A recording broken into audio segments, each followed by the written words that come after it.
The sparkling Kansas Speedway celebrating its 10th anniversary and ready for the 10th NASCAR Nationwide Series race at this fast mile-and-a-half track. 43 drivers going 300 miles on this first Saturday of October with a hint of fall in the air. Some numbers to consider. While Kyle Busch and Joey Logano are certainly the two favorites, the Gibbs teammates have won 4 of the 6 races this year on mile-and-a-half tracks. The fastest car doesn't always win here. The leader of the most laps has only won 1 time in 9 tries at Kansas. Let's go trackside. Ladies and gentlemen, please rise and remove your hats as the Washington High School Air Force Junior ROTC presents our nation's colors. Remain standing as Pastor Chris Hartshorn from Calvary Redeemed of Lawrence, Kansas offers today's invocation. Let's pray. Heavenly Father, we thank you for this beautiful fall day you've given us here at the Kansas Speedway. And we thank you for these talented drivers, and we pray that you would bless and protect them as they compete here today. We pray that your blessing would be upon every crew member, all family members, everyone in the crowd, and everyone on the grounds here today. And we thank you for your Son, Jesus Christ, who you sent purely by your grace to die on the cross for our sins. We pray these things in his name. Amen. To honor our troops, please place your right hand over your heart as Green Valley, Missouri's own Tammy Smith performs our national anthem. Oh, say, can you see by the dawn's early light what so proudly we hailed at the twilight's last gleaming, whose broad stripes and bright stars through the perilous fight o'er the ramparts we watched were so gallantly streaming, and the rocket's red glare, the bombs bursting in air, gave proof through the night that our flag was still there. Oh, say, does that star-spangled banner yet wave o'er the land of the free and the home of the brave?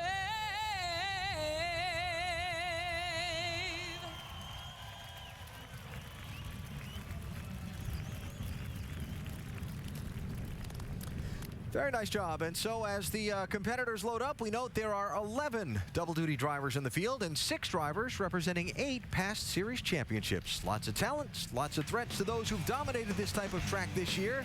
The question is, who's going to win? The engines fire next.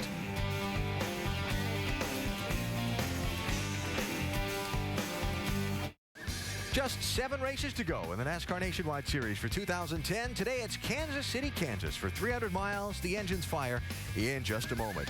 While brothers competing against each other in NASCAR is nothing new, 2 brothers separated by 11 years in age compete against each other for the first time today. Martin and Ryan Truex are 1 or 2 of the headline stories in the field. For another, let's go to pit road and Jamie. Well, Ellen, he's known as the greatest of all time. He's a legend in motocross and supercross.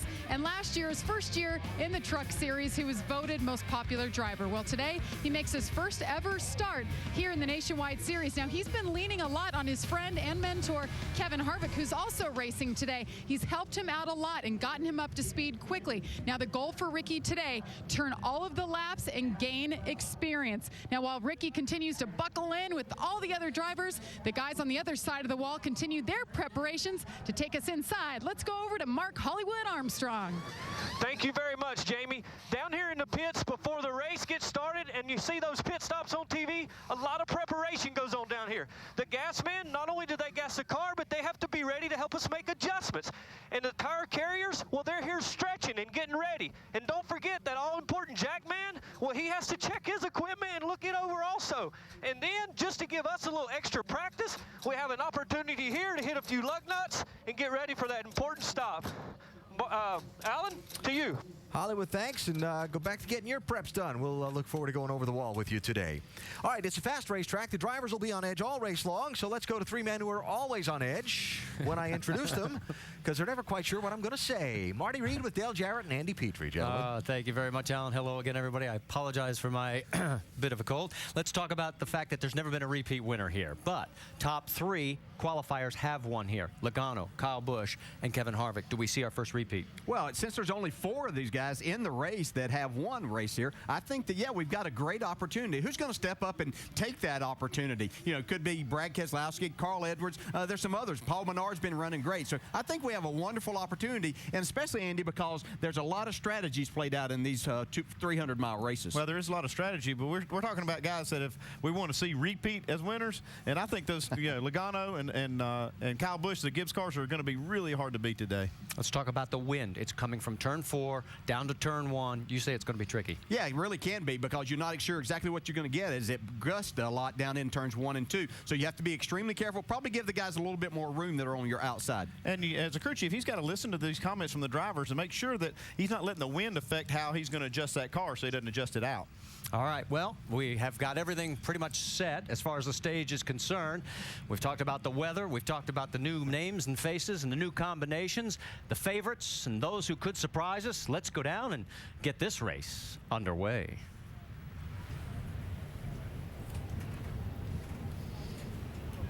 It's time for those most famous words in motorsports. Here to give the command, please welcome our Grand Marshal, Kansas Lottery Commissioner from Emporia, Janine McKenna. Drivers, start your engines! When you're ready. Here? Okay, that's good. Be the 4th time by today, 4 times by.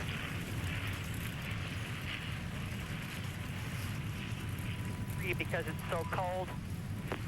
Well, just wait a little bit, you know what I mean? So the engines have fired on the 43 cars that are about to take the green flag. We told you that we're going to have 2 in-race reporters, the Truex brothers. Martin's a little more experienced than this than probably Ryan, but let's talk to Martin first then, DJ.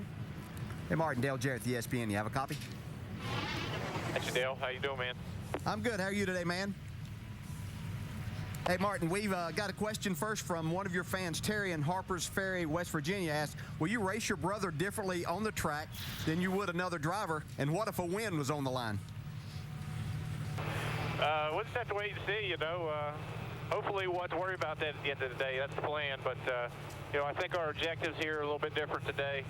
I'm here to have fun and win the race, and obviously he's here to learn as much as he can, get some experience on one of these big racetracks in these cars. So hopefully we'll have to worry about that at the end of the day, but I'm sure we'd race just as clean as I would with anybody else out there. Hey, Martin, I spoke with your dad earlier today for a little while. Obviously very proud of both of you, having you in the racing business, following in his footsteps. How much have you relied on him for experience, for insurance, and talking with him about driving on the racetrack and things that happen off the track? He's been a tremendous asset to me, Dale. You know, I've got a lot of respect for my father. He's one of my heroes, and, you know, I probably would have never been into racing if it wasn't for him. So, you know, he got me as far as he could, and from there it was up to me. And I still lean on him a lot to this day for business advice and all those kind of things. So, really appreciate all he's ever done for me, and it's fun to have him here at the racetrack with both me and Ryan. All right, Martin, well said. Good luck. We'll talk to you later on. And it gives us a moment to switch over to Ryan's frequency, and let's hear from him. See how the nerves are doing. Hey, Ryan, Dale Jarrett, the ESPN. You have a copy? Yeah, I got you. Hey, Ryan, I was talking to Martin about how much he leaned on your dad and his experience in the racing world, and he said quite a bit. How much have you leaned on your big brother, who obviously has been very successful in this and trying to help you to learn this business? I mean, I've leaned on both of them. I lean on my dad. I lean on my brother. You know, they've been a huge part of my career, and it's pretty safe to say I wouldn't be where I'm at, you know, if it weren't for them. And I just can't thank them enough for everything they've done for me. And I mean, man, I'm in the Nationwide Series. This is awesome. I love it. Well, speaking with your dad, he was very proud of you. I asked Martin a question we got from a fan about racing each other at the end of the day. Will you race him any differently? I know you want to get up there and be where he's running, but if that occurs, are you going to race him any differently than you would anyone else? You know, I haven't really thought of that yet. I guess we'll see when I get around him. Hopefully I can get up there and race with him. I'll tell you what would be cool if we could both get down to the end of this race and be going for the win. I think I might race him a little bit harder there if it was for the last lap for the win. I might use the bumper just a little bit if I had to. All right, thanks, man. Hey, you have a great day, and we'll be watching. Hopefully that'll happen. We'll talk to you later on. All right, thanks, guys. I love it. 18 years old. Yeah, I'll race him when I get up to him. Yeah. He's going to start 24th. Martin starting 16th. All right, let's go to a quick break, get everything ready to roll, and we'll get this race going under green when we come back. NASCAR Nationwide Series at Kansas is brought to you by Nationwide Insurance. Enter this code at CodeSpotter.com for a chance to win a Roush Ford Mustang, the choice of tailgaters, Bush's Baked Beans, and Verizon. The signal is yours. Wield it to transmit anything you want. Verizon. Just a little more than 2 pace laps to go here at Kansas Speedway. A good crowd on hand on this beautiful October afternoon. And we've got a number of onboard cameras for you. Here we go. Justin Allgaier, Kyle Busch, Brad Keselowski, Kevin Harvick, Carl Edwards, Stephen Wallace, and we've already talked to Ryan Truex and brother Martin. Of course, on the pole will be Joey Logano, his 13th pole of his career, 6th of 2010. It's the 6th time that Joe Gibbs Racing has swept the front row. The bad news for Joey, well, no one's ever won this race in 9 prior starts from the pole. He's going to try and change that today. Starting grid across the top, we can tell you Andy Ponstein, Johnny Chapman, Willie Allen, Darrell Hall, Stephen McCurley, Mark Green did not qualify. Let's talk about the man who's going to be starting 3rd. For that, we go to Vince Welch. Well, Marty, Kevin Harvick is one of the favorites today. He's had some good results here. He was a winner in 2006, finished 4th last year, but the team comes back this year with some significant setup changes. Why significant changes after a top 5 last year and good results? Well, crew chief Ernie Cope says they were good last year, but not good enough. They're not here for a top 5. The 33 is here to win. Dave Burns? Vince, after a subpar practice yesterday for the 60 team of Carl Edwards, the key word today, according to crew chief Mike Beam, adjustability. That means that the rear springs of this car are loaded up with these half donut-shaped spring rubbers, that the shocks have plenty of adjustments on them, that the tire changes, when they get the tires off, can make adjustments to this race car. They feel like they might really need them. Now, Carl did qualify 4th, so we'll see how well the car operates and how much adjusting they need to do. But look for a lot today, according to the crew chief, on the 60 car. Dr. Punch? You know, 19-year-old Trevor Bayne has accomplished a lot in his 28 races this year. 3 poles, 5 top 5s, 12 top 10s. That all puts him 7th in the point standings. But the word of the week for Trevor has been changed. He's no longer in the 99 Toyota for Dom and Waltrip Racing. He's in the 17 Roush Fenway Ford Fusion. And Trevor, accustomed to starting up front, will start way back in the pack in 33rd. A new car, a new starting position, a new crew chief in veteran Ricky Viers. But Trevor says the goal is still the same today. Go to victory lane for the first time in a NASCAR Nationwide Series car. Marty? Thank you, Doc. As we get ready to go green, let's take a look at the track facts here. And, you know, everybody always talks about the cookie cutter mile-and-a-halves being the same, but they really are not. Yeah, you may think because of looking at it from our camera that they're a lot alike, but this racetrack is probably as different as any of the other mile-and-a-halves. You see the banking in the corners, only 15 degrees. That's what creates the problem for these guys here, is they don't have that banking to lean on, and they just are searching for grip all the time. And see that pit window, it's you know, they're going to make some strategy calls during this race, whether to take 2 or 4. And, you know, a lot of times that 2-tire strategy works, and only because that clean air and being out front is worth more speed than maybe getting 4 tires. So we'll see some different strategies being played out. We mentioned the cool air, the crews doing a little extra stretching behind pit wall, and it's a temperature in the high 50s, low 60s, but that wind is making it feel a lot cooler. All right, Martin Truex got a little pep talk on the radio. We listened in. I know our objective is to go out and win this race, but, man, important thing is probably have some fun, too, all right? I think you got a car capable of winning this thing, so give us a little bit of information as we need it. Buzz is going to give you lap times here so I can concentrate on this tire sheet and stuff, and we'll go from there, all right? Have fun. And 4, have fun. Should be good. It should be good, and that's what we're all going to do. We're all going to have some fun. Going down the backstretch now, everybody forming up, scrubbing up heat into those tires, and you can see on the front row, it is Joey Logano and Kyle Busch. If you're the driver What are you going to be looking for in these early laps now? Well, a different racetrack than what we saw this morning when these guys qualified early on. They had tons of grip out there, but there have been practice sessions with the Cup Series and a little bit more heat than what they had there this morning. We've had sunshine out here, so a lot slicker racetrack. So you're going to have to be a little bit careful and feel your car out right now.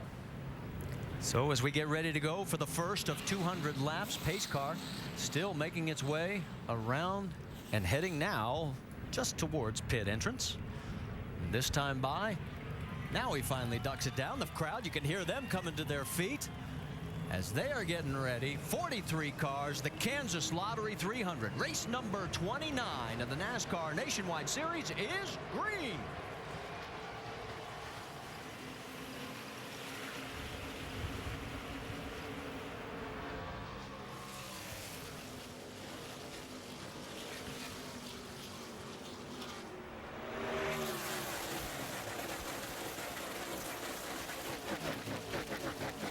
Logano jumps out to the early lead with Kyle Busch, Kevin Harvick right behind. There is Paul Menard fourth.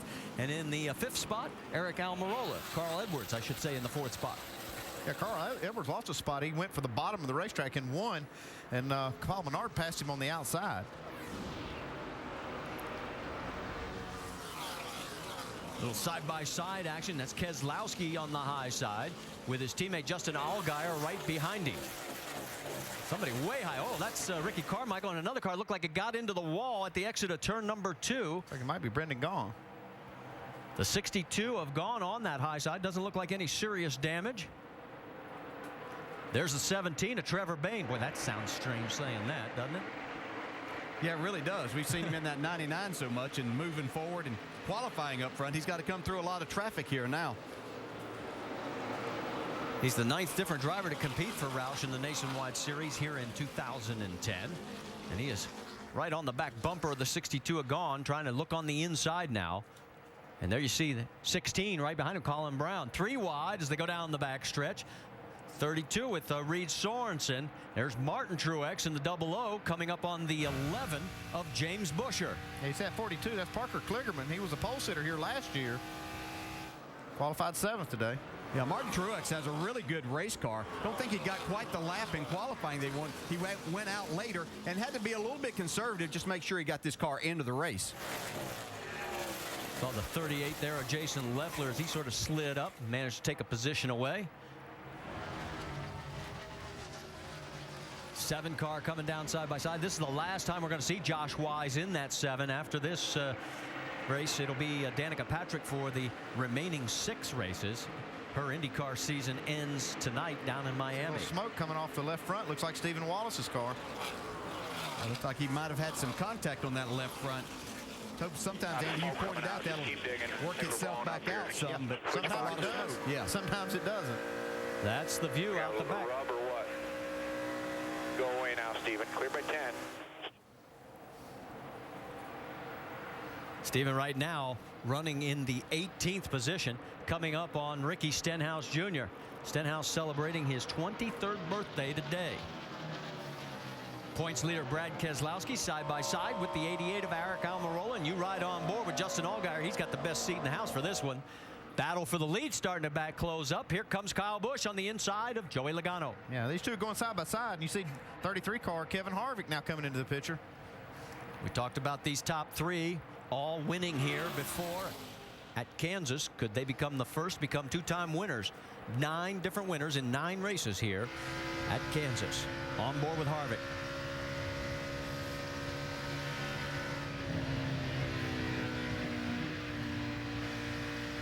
This is exactly what Kevin Harvick and his race team were hoping, that he could be more competitive with these 2 cars. Either the cars that they have a hard time outrunning. Looks like they've got their act together here. And Harvick and his company have been relentless in this effort. I mean, they've built new cars. They do all kinds of testing and new technology. They're working on these things so hard to try to close this gap between the Gibbs cars and everyone else. And they're really the one they feel like can do it.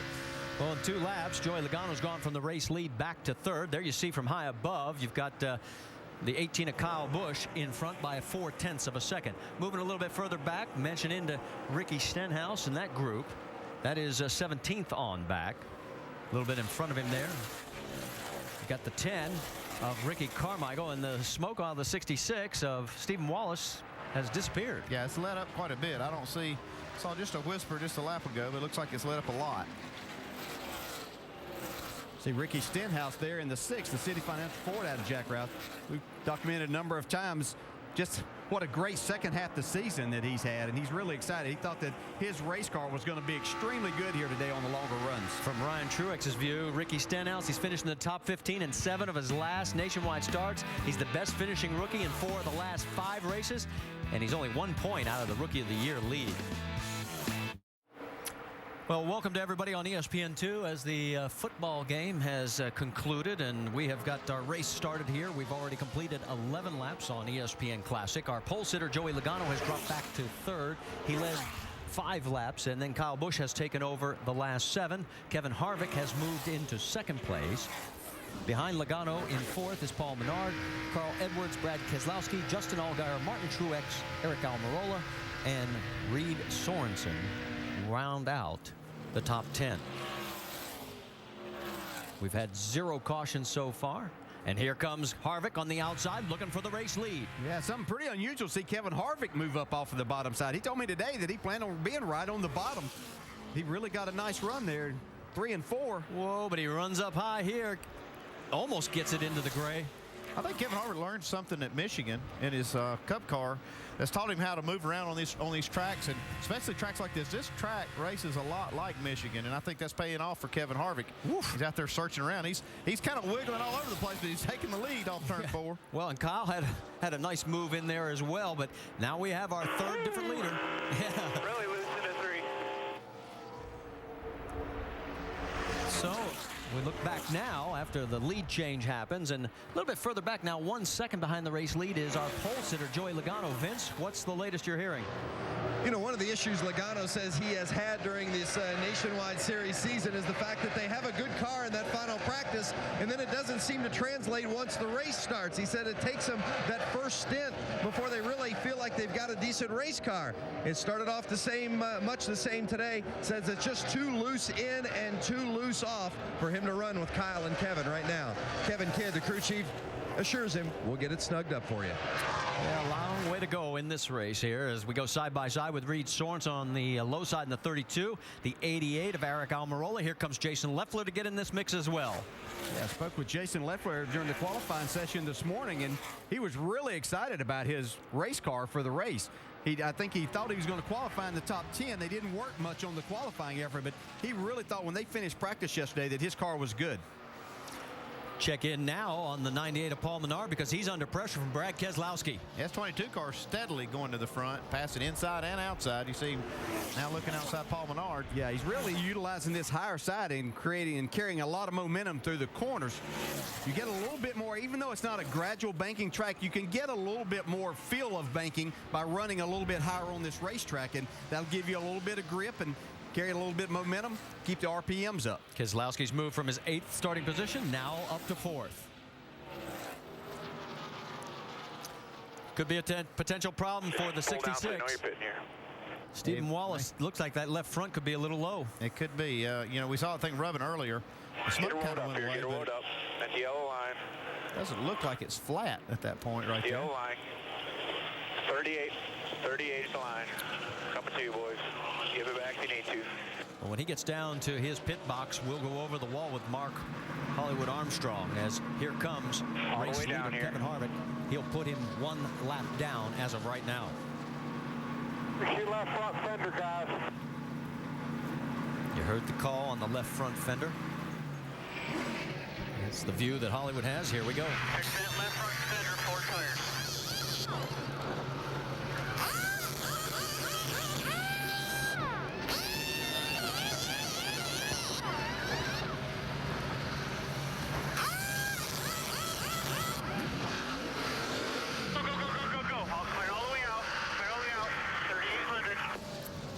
Well, he was 22nd when he came in. He's going to be 38th now, at least 1 lap down, probably 2 now. Yes. Yeah. See Kevin Harvick going by him right there, so that does put him 2 laps down.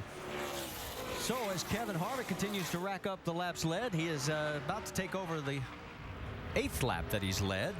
And for all you folks on ESPN Classic, switch over now to ESPN2 because we'll be leaving Classic and finishing the rest of the race on ESPN2.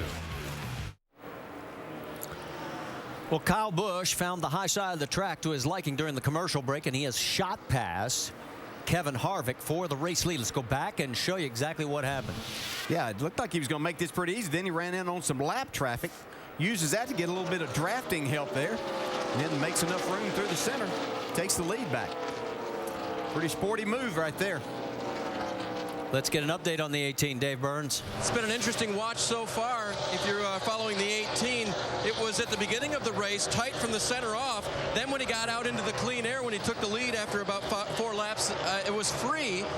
And then it really started coming to him. So it's a little bit loose right now in 3 and 4. A little bit tight center of 1 and 2. And guys, as windy as it's been today and the way the wind's blowing, I think that may account for it. Well, we can tell you, Kyle Busch has just passed Matt Kenseth for most laps led at Kansas. He passed Harry Gantner last week for most laps led at Dover. Keep putting name in the record book. Let's get an update from pit road. Vince Welch.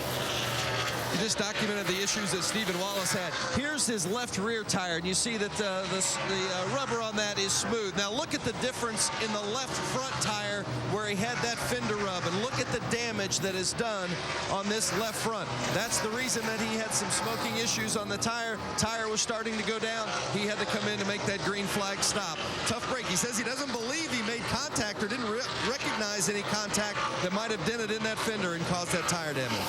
Thanks for the update. As we go back out trackside, Vince, we pick up a couple of newbies.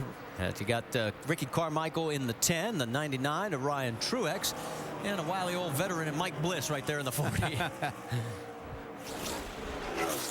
Bliss is probably looking at his scorecard saying, okay, who's in which car now? Just like we were. He'd have to keep up. Ryan Truex doing a nice job. Hey, Ricky Carmichael also. Ricky never been in these cars. This is doing a really good job, Jamie. That's right. Ricky Carmichael's first ever time in a nationwide car was yesterday in their first practice. So he said his goal here is not to be a hero. He just wants to get some lap times. He wants to watch and see what the cars around him do, how these cars react. But he did say when he went out yesterday, did a mock run, he realized how hard he could drive these cars. He's saying he's just a little tight through the center, but he's staying pretty quiet. Dave? Jamie, typical rookie story for Ryan Truex on this racetrack. The first time he's ever been here in one of the larger tracks he's driven. Learning to drive this racetrack has been a big part of his weekend. They spent a lot of time on that, just finding the right line. Right now, so far for Ryan, the car has been loose into the corner, a little bit tight off, trying to make his way forward. Now, the guy who used to drive the 99 happens to be in the 17 now. And, of course, we're talking about Trevor Bayne. And, well, we're going to wait for him because he's a little further back right now. He's in 23rd position. There he is. He has gained 10 spots since he started the race. He's moving his way up. Doc, you've got more? Yeah, it's a very difficult situation for Trevor Bayne and Ricky Byers. This team really didn't form until Wednesday of this week, and the car was really set up to be more of an R&D program. They have some unusual, different kind of spindles on the car.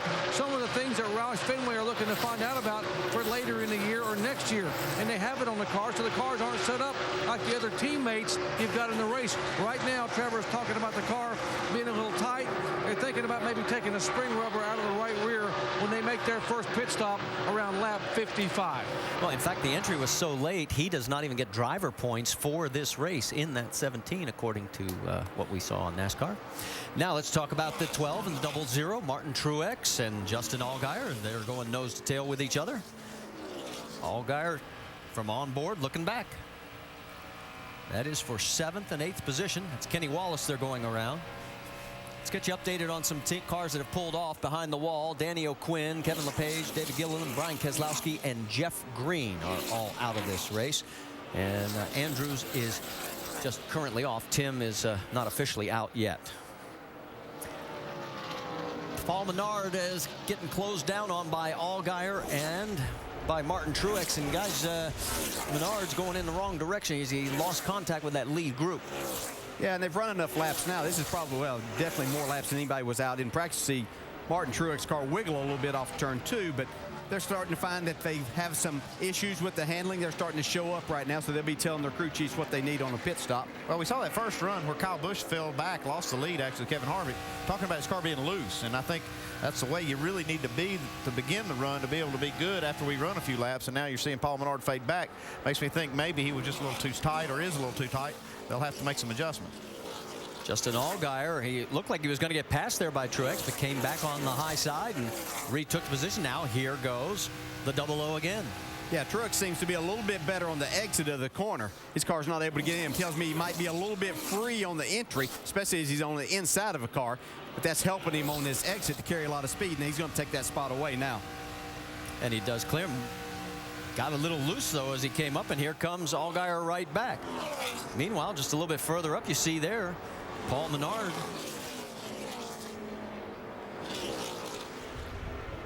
Let's go back and take another look, see how loose this really was. Yeah, it didn't look that bad when we were riding along, but I think you're going to see him out of shape quite a bit. You can see the car start to wiggle there as he got back in. Ooh, big slide right here. Yeah, nice job by Allgaier to give him some room. We've actually seen a couple cars spin out right in practice, and good drivers. I'm like Jimmy Johnson and Martin Martin spin off that corner in Cup practice. And Greg Biffle. Dave? And you guys were talking about by this point they should be able to tell their crew chiefs what they need. Martin Truex's car has been loose since lap 1. He's been crying in greasy. Oh, it looks like a change for the lead? Nope, not quite. He's been telling Mark Greasy that the car has been loose since the start of the green flag, and he has been needing a pit stop ever since they got going. I'll send it back to you guys while we watch this battle for first. Yeah, because Harvick has closed down again on the 18 of Kyle Busch, and they're both closing in on the 17 of Trevor Bayne. Bayne right now, the last car on the lead lap, that is 24th position that he's trying to hang on to and stay on the lead lap. And the way Kyle is driving, I don't think it's going to be long before he is going to be a lap down. Here he comes. Now, they're setting a pretty torrid pace up front. You see Harvick's caught back up. Kyle Busch had pulled out to about 10 or 12 car lengths, but now they've come in on some traffic. Harvick's able to get back to the bumper. Let's go back on board.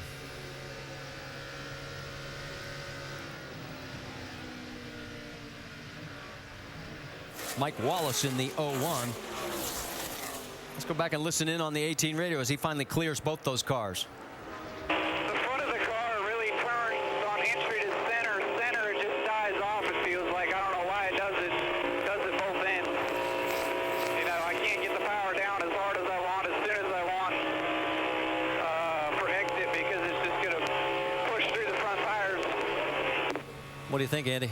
He's just a little too tight in the center. I think an adjustment to free him up just a little bit more would help all of that. I mean, he's talking about he has to wait on it because the front tires are not there yet, so he's a little bit loose off the corner when he has that wheel in it and tries to get to the throttle. The biggest thing that's helped him right now, though, is look at Harvick. He is jammed up in traffic and now is finally going to clear the 62, but the lead is well over 0.6 of a second. A couple laps ago, he was right on his back bumper. 38er down here at Kansas. Saturday Night Football continues on ABC tonight with the top two teams in the Pac-10. Quarterback sensation Andrew Luck leads the 9th-ranked Stanford Cardinal against LaMichael James and number 4 Oregon. It's Saturday Night Football presented by Southwest Airlines, part of Tailgate Week, fired up by Kingsford Charcoal on ABC and ESPN2 at 8 Eastern, 5 Pacific. Notre Dame Boston College also available on ABC in some areas. Quarter of the way through today's NASCAR Nationwide Series race at Kansas Speedway in Kansas City, Kansas. Looking at the race for the lead, Kyle Busch out in front. Kevin Harvick tracking him down once again. From the pit studio, Alan Bestwick with Rusty Wallace and Brad Daugherty. Watching these guys really work the high side of this racetrack. Yeah, they're using the top side of the racetrack, Alan and Brad, to get all that momentum to try to make those engines just run better and freer. If you get the car wound up in the top, it always runs faster. But talking about fast, these two right there you're looking at, Kyle Busch and Kevin Harvick, they are running so fast, they have lapped the entire field except for, it's only 16 cars in the lead lap right now, guys. We're only at 45 laps in this thing. These two cats right here are flat flying. Yep. One of the guys that was among the leaders a little bit ago was championship #1 guy, Brad Keselowski. He pitted from 4th place under the green and is now way back in 28th spot. Have a look here. Got himself a lap down, guys, and he's got a tough row to hoe. You see him coming in on this pit stop. Everything looks pretty good right here. Guys are hustling. Right front, left rear tire. Everything seems to be pretty smooth. All right, so you don't pit under the green unless you feel something's got to be wrong. We're trying to figure out if it's a right, left front tire or what was going down on that race car. But whatever it was, cost Brad Keselowski a lot of time. Vince, you got more on that? Yeah, Brad Keselowski talked about a right front vibration, and it continued to get worse and worse and worse. Thought maybe he had a tire going down. They brought him in. They made that 4-tire change, as you saw, as you see the pass for the lead on the left side of your screen as Harvick goes around Kyle Busch, or attempts to. But back to Keselowski, they found nothing wrong with the right front. The pressure was up. Wheel weights were still there. So they put on 4 fresh ones. We'll keep an eye on the 22. Boy, that's tough. So what Keselowski needs is for this race to run green through a cycle of pit stops, which will begin shortly. Last year in this race, it was lap 47 when the leaders began making green flag pit stops. And as we watch them fight for the top spot, we're about to complete the 48th lap. Up to Marty, DJ, and Andy in the booth. And thank you, Alan, as we've had our 4th different lead change now between our 3 leaders, Kyle Busch, Kevin Harvick, and Joey Logano. And you can see that Ryan Truex is now a lap down in that 99 as he is on 16th place. So only 15 cars now on the lead lap. We already gave you the guys that are now out of the race. Add Tim Andrews. He is officially retired as well. 125 combined wins among the top 5. That's Harvick, Kyle Busch, Logano, Edwards, and Truex. 6 championships among that group. What do we always talk about, the cream rising? Take a look here as you've got 8th place on the line between Reed Sorensen and Justin Allgaier. You see a nice battle to see Reed Sorensen trying to make that inside work a little bit. Car really wiggling. And you see these seams here that are tar fields. See, as you go across those, your car's not exactly right. You can lose a lot of grip there. And just a matter if it's the front that takes off and you have to catch it, or if it's the back of the car that gets away from you. So Allgaier has the 8th spot. Move Reed Sorensen into that 9th slot. And we are 1/4 of the way done with pit stops approaching.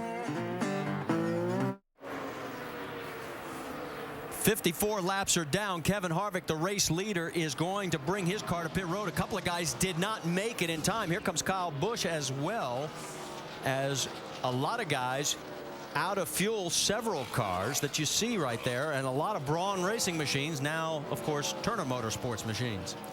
You see Jason Lester's down. He didn't run out of fuel, but his teammates look like they may have run out of fuel. Dave? Kyle Busch most recently said that the front tires are, quote, gone. The thing will not turn. So they're going to take on 4 tires. He gives up 2nd place, fills the car full of Sunoco fuel, and it appears air pressure adjustment will be the only adjustment. Vince? Kevin Harvick is very pleased with his car. They're going to put a 4-tire change, but they're going to be 4 scuffs. So crew chief Ernie Cope said it'll probably be a little tighter this run. And at the top of the screen, James Buescher has stalled his car coming back out on the track. He's right in the middle of pit road. There you see Ricky Carmichael on the right side as he is making his way back out. Reed Sorensen was one of the cars that was also. Let's go to Dave. 99 car is in right now for the rookie. He was bringing about the line was the main thing for him. They are going to make a track bar adjustment for that car that was free into the corner and tied off. His brother pits right in front of him. Hopefully doesn't block him in. Martin Truex needs an air pressure adjustment for that loose race car. He had driven all the way from 16th up to 5th place before these green flag stops, and so they'll try to make a little adjustment. He said it was really coming to him at the end of that run. Boy, Braun Racing's got a real disaster going on. The 32 is now having problems with Reed Sorensen. The 11 of Buescher's at the other end of pit road, still sitting where it was a minute ago. Yeah, you see the 32 rolling almost onto the track. They're going to have to back him up. Cannot push him past that line. They'll draw a penalty. Doc? 6 car in making their stop. Like most of these guys, they're talking about being tight and getting tighter as the run progressed. 4 tires getting it completely full of fuel. Got to be very careful. Warning him about the 11 car stalled on pit road, and now Stenhouse down and away. And you can see the 32 being pushed back. The 7 of Josh Wise is in. Right side is already done. Now they're pushing the 11 back. Not the auspicious debut that I'm sure Steve Turner wanted for his brand new team. Wise is done with his service. He's heading back out onto the track. Let's go to the 88, Eric Almirola, Doc. Making only his 3rd start this year, 2nd in the 88 car. Very, very tight. He told Pops Gary the tight end, tight in the middle, and tight on the exit of the corner. 2nd can of Sunoco fuel going in on the 88. Almirola left side tires, making major air pressure adjustments 09 is in. Jamie? And Brian Scott making his first start in the 09. Remember, he came in here leading Rookie of the Year by 1 point. He says he was just a little bit loose. Wedge adjustment, 4 tires. He's down and away. Dave? Guys, right now they're not sure if Reed Sorensen was actually out of fuel when he came onto pit road, but the simple fact was that they stalled the car when he tried to leave, and then they couldn't get it refired. Reed had reported losing power on track. We showed you the slowing 32 car earlier, and so he had no battery to refire the car. So they're replacing the battery in the compartment there in the left rear of the car, and then they'll try to fire it up and send him back out. Not a good day for Reed Sorensen. Well, we can tell you the 11 is coming back out right now. James Buescher, now he was 11th pre-pit stops, but he's lost several laps. We'll wait for scoring to cycle through to give you exact count right now. Kyle Busch is your race leader by almost a second over Kevin Harvick, and we can tell you the 09 of Brian Scott missed the commitment line, and so he's going to have a penalty to serve as well. Yeah, he's coming down pit road now. Brian Scott is serving his penalty. Now let's go back and show you what happened to Martin Truex when he was trying to get out of his pit box. Well, he had pulled pretty far in because his younger brother was in. He was trying to leave him plenty of room. So this was unfortunate for Martin because the car right in front of him came in the pit and didn't leave him enough room then. Be the last time he's nice to little brother? No, probably not. Let's listen in. Lost 5 empty spots. Come on, guys. Do you want to win or not? Got goofed up here. We had to put fuel in while we had to do the tire hanger. Hanger had to do it himself, man. All right? Just keep digging, all right? We'll make it up to you, I promise. But you can hear him talking about that. One thing I'm looking, look how close his glove and his right arm is to that kill switch on the steering wheel there. Yeah, if he hits that kill switch, it'll cut the engine off. And it's the way his glove is hitting, that's a good chance that's going to happen. This is the first time he's actually driven this car in a while, probably, and that may be a little different than what he's used to. All right, well, let's sort this out for you. Scott now in the 09 is 2 laps down after serving his penalty. Sorensen is off behind the wall, shown right now in 37th position. He was 8th when all this started happening. We only have 11 cars right now on the lead lap. There's your top 5. A lot has happened in this first round of pit stops. One thing has stayed pretty constant. Kyle Busch is right there in front. We're under caution again, and you're not going to believe why. I can't remember the last time I saw Carl Edwards spin and tag the wall, but he did it in turn 2 here. He was running 5th at the time. He has managed to get it refired and stay on the lead lap, but he is going to have to make it to pit road because he hit the inside, the left side of the car. Yeah, I saw he was running up pretty high on the racetrack here.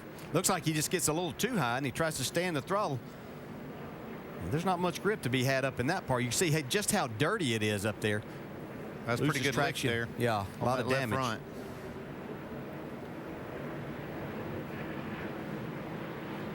Man, we see some really good drivers today just spin out. And I'm trying to think back the last time I recalled Carl spinning all by himself. All right, let's see another round of pit stops here. Dave Burns, you've got it.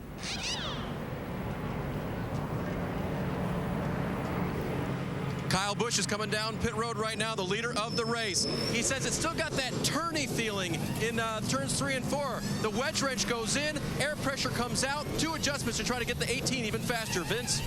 Kevin Harvick in the middle of the screen. He has led for a while today as well, been battling up front. They're going to put some rope wedge in the left rear, 4 tire change as well. The 20 of Denny Hamlin says it's pretty good, a little free because he was handling it, hanging it out a lot. They're not going to make any chassis or air pressure changes, just 4 tires for the 20. Well, and the difference of this whole thing was Kevin Harvick's pit crew.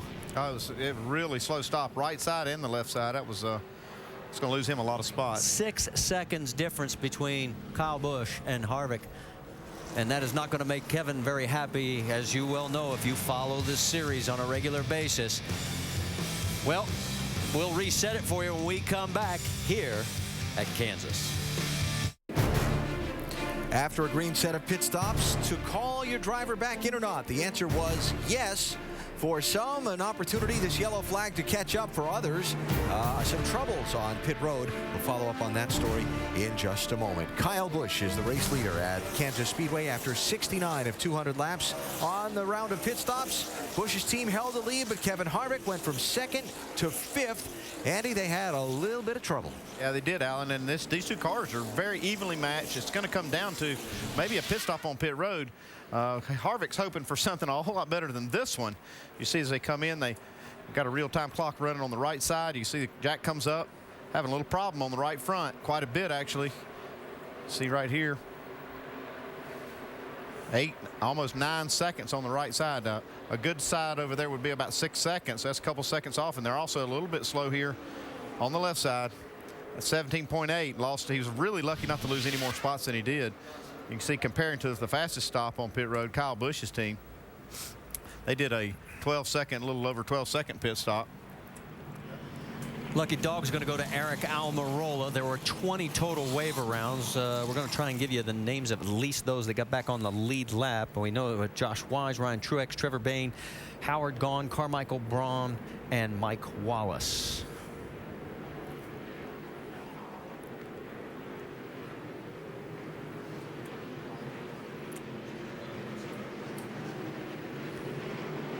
All right, we're getting ready for the restart. The pace car has pulled down, and it will be Kyle Busch selecting the high side with Joey Logano down inside, then Keselowski, Allgaier, Harvick, Menard, Leffler, and Truex. We're back racing green here at Kansas.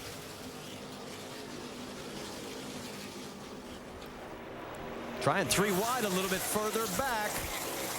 That's Michael Annett on the outside, Parker Kligerman, and also the 66 of Wallace. Battle for the race lead now between the Joe Gibbs teammates.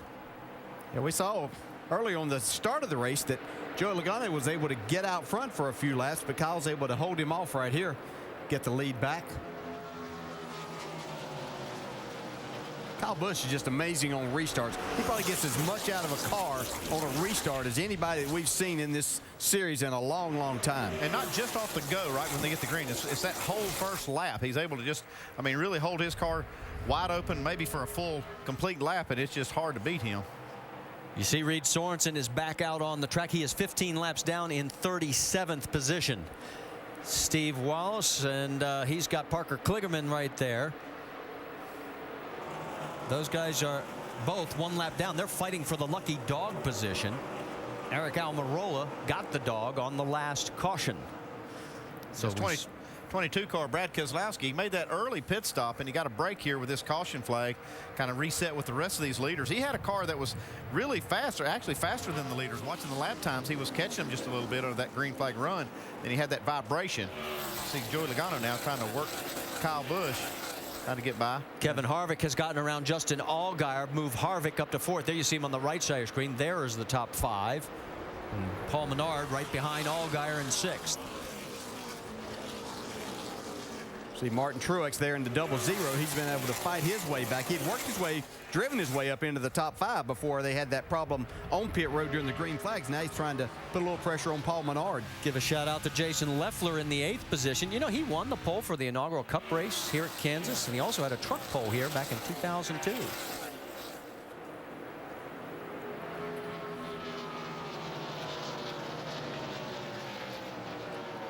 Let's get more on the 0-0, Dave. Marty, you've heard of hand-me-downs, right? Well, Martin Truex actually got a hand-me-up. This is the same car that his brother Ryan ran for his first nationwide race at Gateway, as now he looks to the inside of Paul Menard. That car, of course, was involved in a wreck. They put a new clip on it, and they pass it up to big brother Martin. Well, and he's passing Paul Menard, and here comes Leffler trying to follow suit as well. Martin's doing a nice job in this 0-0, and this is really difficult to do when you haven't raced in this series in a while. Trying to get the feel back just in a couple of practice sessions yesterday, exactly what you need in the car, how you drive them, being at a difficult racetrack like this. So nice job that Martin's doing. And brother Ryan, just to let you know, is running in 13th position, back on the lead lap. Debris. And we've got a debris caution, turn 4. Debris, turn 4, middle of the track. A big break for those waiver rounds, and Ryan Truex being one of those that all got back on the lead lap. Yeah, they were not able to make a pit stop, but they had to stay out while the leaders pitted to be eligible for that waiver round. So now they get to make that pit stop. This will be a break for Stephen Wallace also. Should get the free pass this time. He is the first car 1 lap down. Parker Kligerman was giving him all he could handle, but he held him off. And they keep running over it. Yeah, it could be a piece off of Carl Edwards' car. He had that damage from that last caution. He's, I think, the only car out there running with damage. Edwards did manage to stay on the lead lap. He's shown in 16th position right now, but our race leader is Kyle Busch. He's led a total of 52 laps here at Kansas.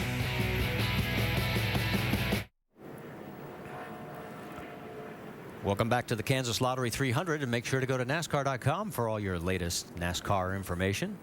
And also make sure to go to Goodyear.com to check out Goodyear's Support Our Troops program. There you can send a thank you message from a NASCAR driver and enter for a chance to win a 2011 Ford Taurus and other great prizes.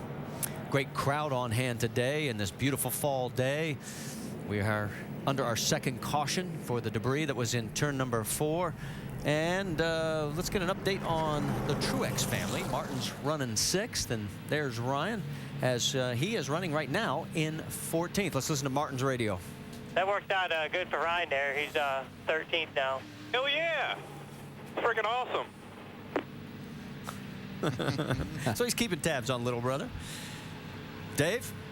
And guys climbing up the pit box right now. If there's a guy that doesn't have any pressure on him, it is Martin Truex Jr. for sure. He's been cutting up with the spotter and everybody else.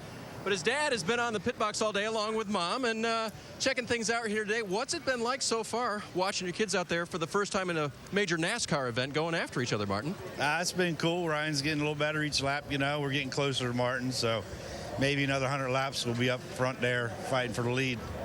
We just played some radio where Martin gets pretty excited about Ryan running 13th. I mean, that's got to do your heart good, right? Yeah, it's really cool. I mean, Martin's probably a bigger supporter of Ryan than myself. I mean, he's really all about Ryan, you know. So it's really cool. It's neat to listen to him on the radio going back and forth. So he's doing a great job right now. We just need to finish it off. All right, and the interesting thing right now is Dad is on the pit box for young Ryan, just so you know, guys. Yeah, Dave, I heard him say we when we catch him. It's like he's almost siding with the younger brother. All right, let's go back to the 88 pit stop of Eric Almirola, because there was a bit of a moment involving Jordan Allen. Watch on the back right where the fueler is. See, the tire changer comes around right as that fuel can comes out. It's got it splashes a little bit of fuel, goes right in his eye. Doc, how's the rear tire changer down there? Jordan's doing a lot better now. You saw him clip the gas guy. He's out here doing fine. They got the gas irrigated out of his eye with some water. Almost drowned him getting the water on his face there, but they got it out. And he is now watching himself on the video. Watch the replay. Saw exactly what happened here on the pit stop. He'll be good to go, guys. The guy, rest of the pit crew, you'll do anything to get on television, won't you? Now, remember, Stephen Wallace was the lucky dog. Well, he came in now. He's shown in 21st. Let's go over the wall with Mark Hollywood Armstrong as he made this stop. All right, guys, let's give him a little service here. We're going to get a little window coat here. That way our driver can see his way to get up front. Clean the grill off. A little work on that left front fender. Fuel. All right, boys, let's go get them and have some fun. Did not change tires that time because they had taken tires just the caution prior. And of course, they want to be saving some. Still have 120 laps to go here, so want to make sure that they have plenty of tires for the end of this race. Well, they're entering turn 3. We'll be going green this time by. As we mentioned, 21 cars on the lead lap right now, with Kyle Busch up front, Joey Logano, Brad Keselowski, Harvick, and Allgaier on the top 5. Let's get an update on Carl Edwards. Jamie? Hey, Marty, it turns out that Carl Edwards didn't just spin all by himself for no reason. He did have a tire going down. Now the toe is knocked out a bit on his car. He's had 3 different pit stops to fix it. He says it's livable right now, and they've managed to stay on the lead lap. We're going green, Marty. He's 20th right now on that lead lap. You're right. And the last time he did have a single car spin, back in April at Talladega. And that's the only one. Green flag flies, and here we go again. Joey comes up a little bit this time. Takes a little of that racetrack away. Yeah, he was ready to go on the restart. He was ready for whatever Kyle Busch had. Let's see. This is what I'm talking about, though. You watch how Kyle Busch runs his first lap. I don't think he ever cracks the throttle all the way around to the start-finish line, and he's going to try to hold Joey Logano down low, getting in this corner, try to get the aero advantage that you see he does right here. Man. And there he goes. And look who's in third again. Kevin Harvick, after the bad pit stop that bounced him back to fifth. He has fought his way back to third. You've got Keselowski fourth and Martin Truex now in fifth with Paul Menard. And then a little bit further back, there is Almirola. He's mixing it up as well. Yeah, he's got 10-lap fresher tires. This 88 car does. He just fitted for tires after taking that Trevor Bayne. Watch out. Whoa, baby. Getting awfully close to the wall. Here comes Stenhouse underneath Bayne, along with the 62 at Gone as they go 3 wide. Colin Brown says, I'm going to give these guys some room. You think Trevor Bayne sees that 99 and wants to go up there and pass him? Doesn't matter who's driving it. Whenever you have something wild, guys, watch out. Ricky Carmichael a few cars back in this mix as they are going door to door, and they're still 3 wide. The Roush teammates, all 3 cars are together. Josh Wise there in the 7. He slides up a little bit, gets in front, right behind Brendan Gaughan.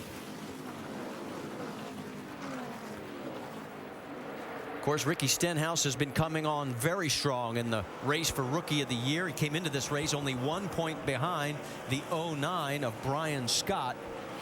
And Scott right now is 25th, 1 lap down. So I think it would be safe to say he's going to take the lead if this holds up.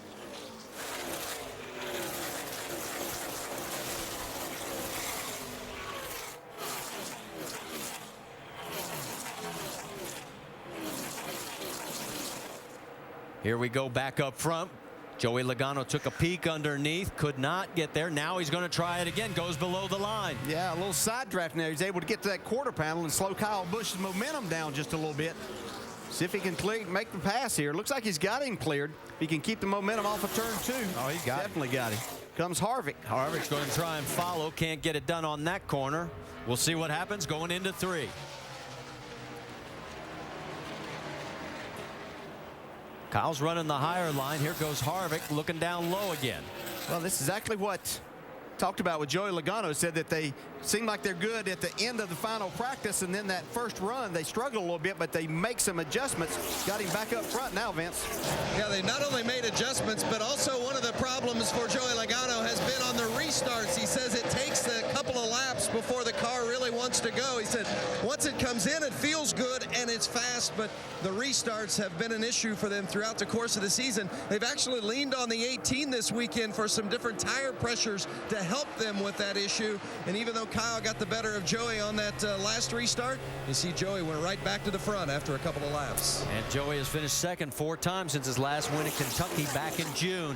Rusty, you've got an observation from down there? Yeah, Marty, I was just watching that last round of pit stops right there. The top 8 cars all the way down to Jason Leffler stayed on the racetrack.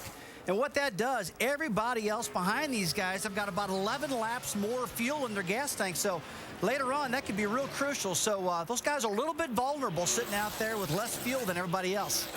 Well, we ran that first stretch. In fact, it was the longest green flag stretch in Kansas race history for the Nationwide Series. And then all of a sudden, bang, bang, 2 quick cautions. We'll see how that plays out. Right now, though, it is similar to what we saw at the beginning of the race. These 3 cars are trying to check out on the rest of the field.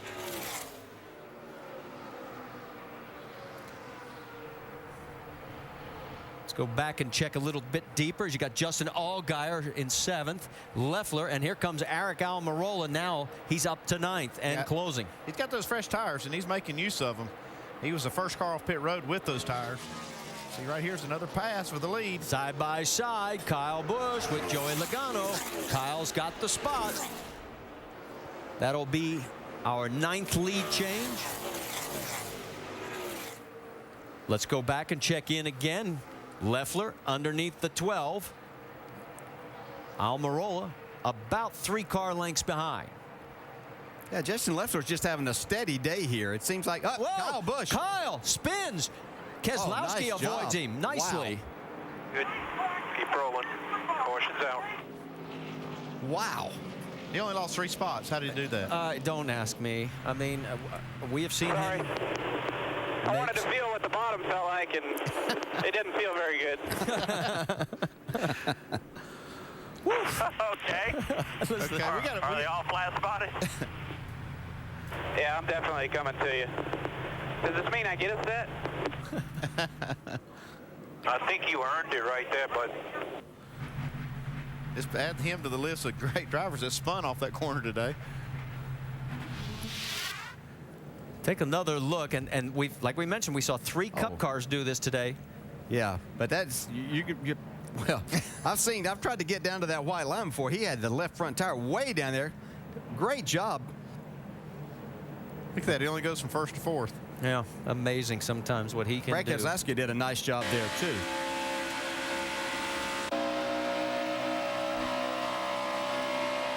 Still inside on the quarter. Leader run a 38. See, right up ahead here, we're going to see Kyle all the way down on with both left side tires down the apron of the racetrack. Go low, go low, go low, go low, go low. You want to be a race driver? How you want to do that, folks? Caution is out here.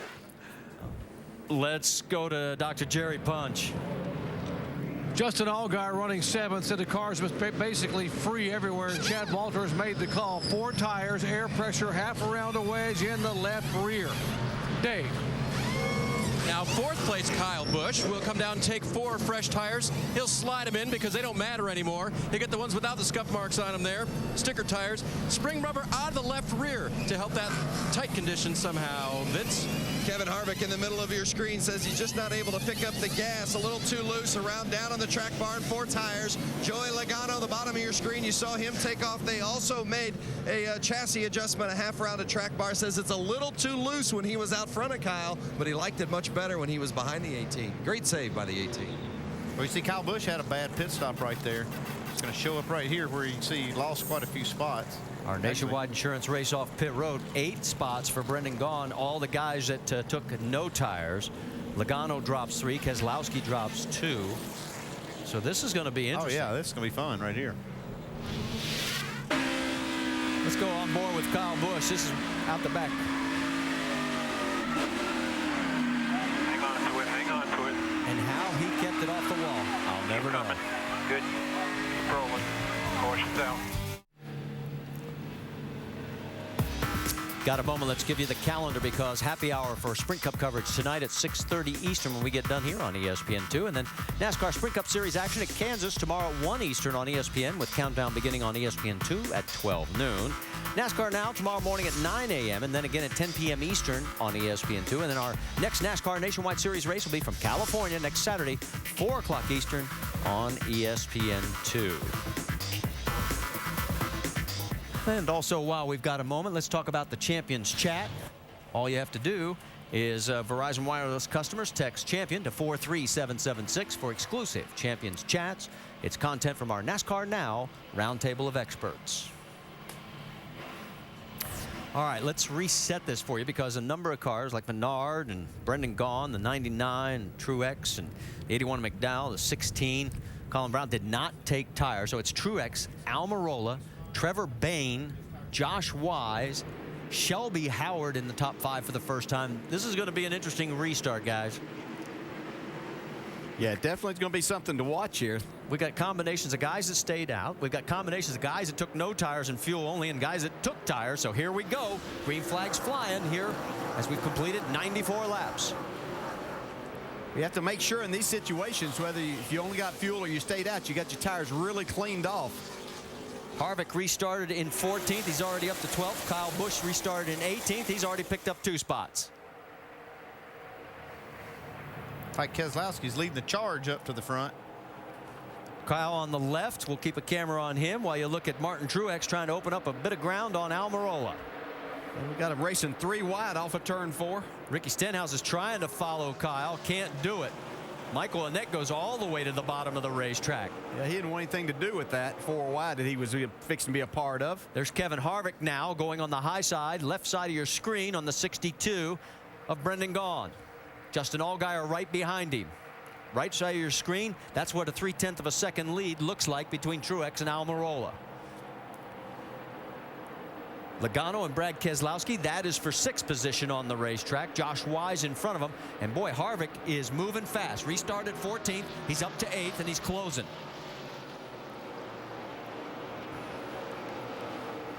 Check on Kyle Busch as he's on the low side there, trying to get around the 16 of Brendan Gaughan, or 62, I should say. That would be for 11th. Yeah, he's been in the middle on the bottom. He's going to get in a 3-wide situation here again, but in the preferred spot down on the lower side. See Brendan Gaughan gives way. See Ryan Truex in the 99 doing a nice solid job here all day so far. On the right side, Kevin Harvick is underneath Josh Wise. That battle as Harvick and Wise, that's for 6th position on the racetrack with Keselowski up there as well. He's running in the 5th spot. Paul Menard is 4th. Kyle's going to go back to the high side. Whoa, got it up too high. And drops a spot to Ricky Stenhouse. Gathers it back up. Gets back down low. Harvick right on the back bumper of Menard now as Keselowski on the right side of your screen is going to try the high line. Menard's got that 4th spot, and he's got 2 guys that want to take it away from him. Yeah, Harvick thought he could push the 98 of Paul Menard by, and then that could also get him by Brad Keselowski, but he thought better of it, saw that wasn't going to work, so he fell in behind Keselowski. He's going to go around Menard on the high side now. Here goes the 18 again, going to try it down low underneath Ricky Stenhouse, and again can't make the pass stick. Stephen Wallace side by side with Ryan Truex. I might have a right front going down. Inside. 60. That was Kyle's radio talking about a right front possibly going down. Yeah, it doesn't look like this car's to his liking right now. I don't know if he has a tire going down or he's just trying so hard. Yeah, it makes me wonder. You saw that confusion on that pit stop. You almost wonder if they've got maybe the tires mixed up that they've got on the car. You know, that may be a great point, Andy, because there was confusion on the pit stop. Dave, what are you hearing down there? That's just what I'm trying to do, Marty, is hear everything I can down here. And Andy, you might have hit on it because I overheard something which maybe we got 3 out of the 4 on there that we wanted. And so maybe not a perfectly matched set this time. Yeah, it could be. I mean, even as much as getting maybe a left side tire on the right side could be an issue. It doesn't look like it could be that bad, but you know, there was a lot of confusion down there on that pit stop. Well, since the restart, Kevin Harvick's been the biggest mover. He has picked up 9 positions now, and he has moved into the 4th spot ahead of Logano, and he's trying to track down Brad Keselowski. See how Ricky Stenhouse and Brad, they've each gained some ground since this last restart. This is the battle for the race lead. Martin Truex has it. And Eric Almirola is only about a car length and a half behind. Well, you got to hand it to this 88 team. Got down a lap early in this race, fought back, took the wave around, played strategy to their advantage. And now they're up front racing for the lead now. Well, we've just passed the halfway mark. And we've had a total of 5 leaders with 11 lead changes, 3 cautions for 12 laps. We have a total of 6 cars that are officially out of the race. And here goes Harvick now underneath Brad Keselowski and moving back up into the 3rd position. 17, we're hearing Trevor Bayne got high on the track, and he's going to lose several spots. You see Kyle Busch going by, so move Kyle up to the 11th. Oh, man, they got close right there. Something's wrong with that 17. He's trying to get down on pit road and just about got run over. And he has made it while all that's going on. There is the 17 of Trevor Bayne. Doc? Right front damage. He just started screaming flat tire. I think it may be the right front. They're going to go look at the fender also on the right side of the car. What a tough break for Trevor Bayne. First time in the Roush Fenway car. Good changing right side tires. And typically, as Andy Petrie always knows, they will go around and change all 4 so you don't guess which one was going down. Trying to pull the right front fender out on the 17 car. A tough one here for Trevor Bayne. Marty? He had gotten back up to the 6th position, Doc. He's now gone a lap down here as we have now a total of 21 cars on the lead lap. Truex really sideways. He's driving this thing for more than what it's worth. Really getting a lot out of this car, but Eric Almirola is taking advantage now. His car's a little better. You see Harvick here ready to strike, go back to the very front. Eric's tires are 10 laps fresher than Martin Truex. Kevin Harvick has got fresher tires than both of them. Yeah, he's got fresher tires and probably a little bit better car. Harvick's had one of the top 3 cars all day long. Let's check in on Justin Allgaier and Jason Leffler. That's the battle for 7th on the racetrack. In fact, Wise, Allgaier, and Leffler 6th, 7th, and 8th. Got a lot of nationwide regulars right now running in the top 10. And here comes Harvick. He's getting underneath the 00. Here comes Logano as well. So you got the top 4 right there in your screen with Eric Almirola in front. I don't think he's going to be there for very long now that Kevin Harvick's cleared and got himself in the 2nd spot. He seems to be able to pass inside, outside, just wherever he wants to take this 33 car. See this run that he's getting off of turn 2. Wow, what a run. Well, remember, his tires were changed back on lap 91. Our race leader, Almirola, changed tires back on lap 78. And he is shot to the lead again. So Kevin Harvick, who's led 17 laps so far, is going to be the new race leader. And Almirola is, boy, you got a lot of traffic there. Look out. That was the 13 of Jennifer Jo Cobb that everybody was trying to dodge and weave around. She's 35th, a total of 5 laps down. Okay, you heard Andy almost fall out of the booth when the 17 was getting pretty interesting there. Here's what happened when that tire. Keep looking up front.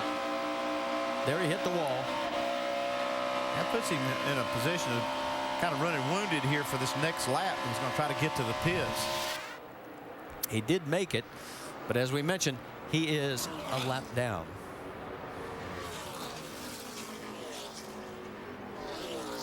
We can finish that story up if we see the damage eventually on the 38 nose of Jason Leffler when he slowed. Jason did get into him momentarily. All right, so there is Kevin Harvick with a 4/10 of a second lead over Almirola, and here comes Joey Logano trying to take over the 3rd spot.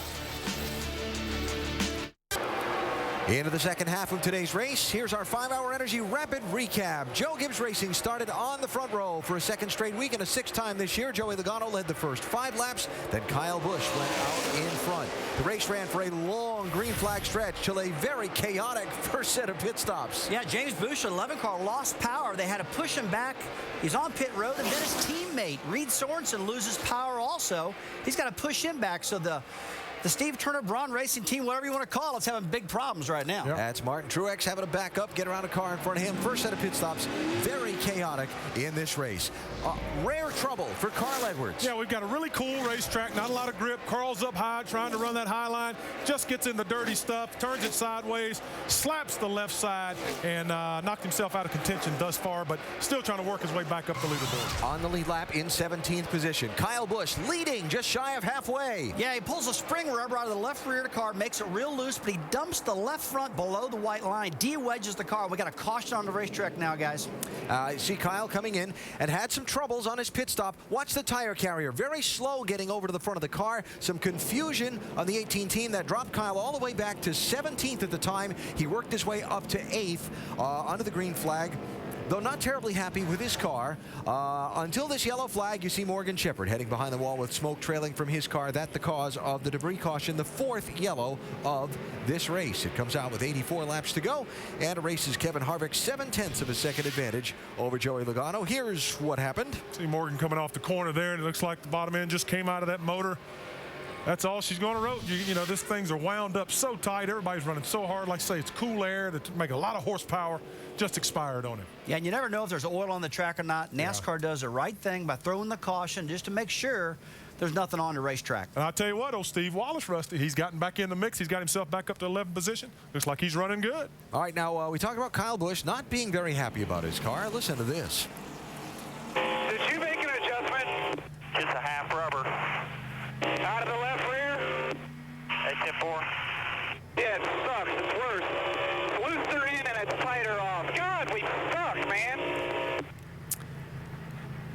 So the question becomes... I think they're going to make an adjustment. That's not the question. The question becomes, how many more times are we going to see these guys on pit road? They've been in there a few times already. Here they come again, all the front runners with what will be 83 laps to go, Doc. Third place car, Eric Almirola, says, I'm loose on entry and very tight on exit. Pop Fury saying 1 round on the track bar, 4 tires, and top it off with Sunoco fuel. Dave. Martin Truex will give up 5th, Doc. Loose, center off. That's where I'm losing my time. 4 tires, 1 lap scuffs, and down on the track bar, Vince. Kevin Harvick really didn't want to have to pit here during this yellow. They're going to put their scuffs on those 12 lappers from earlier in the race. 4 tires, no other changes. The 20, Joey Logano, says he's tight behind other cars, so they're going to make a slight air pressure adjustment, and they're also putting on those 12-lap tires. And our Nationwide Insurance race-off pit row, little strategy. Well, I'm starting to be concerned that a lot of guys are out of tires right now. There's been some cautions, and yeah, a little strategy, and that stays out. Steve Wallace stays out, just a little gas, no tires. So good strategy play there. And Kevin Harvick losing 2 of those 3 positions because of the strategy of others, so better stop that time for Harvick's team.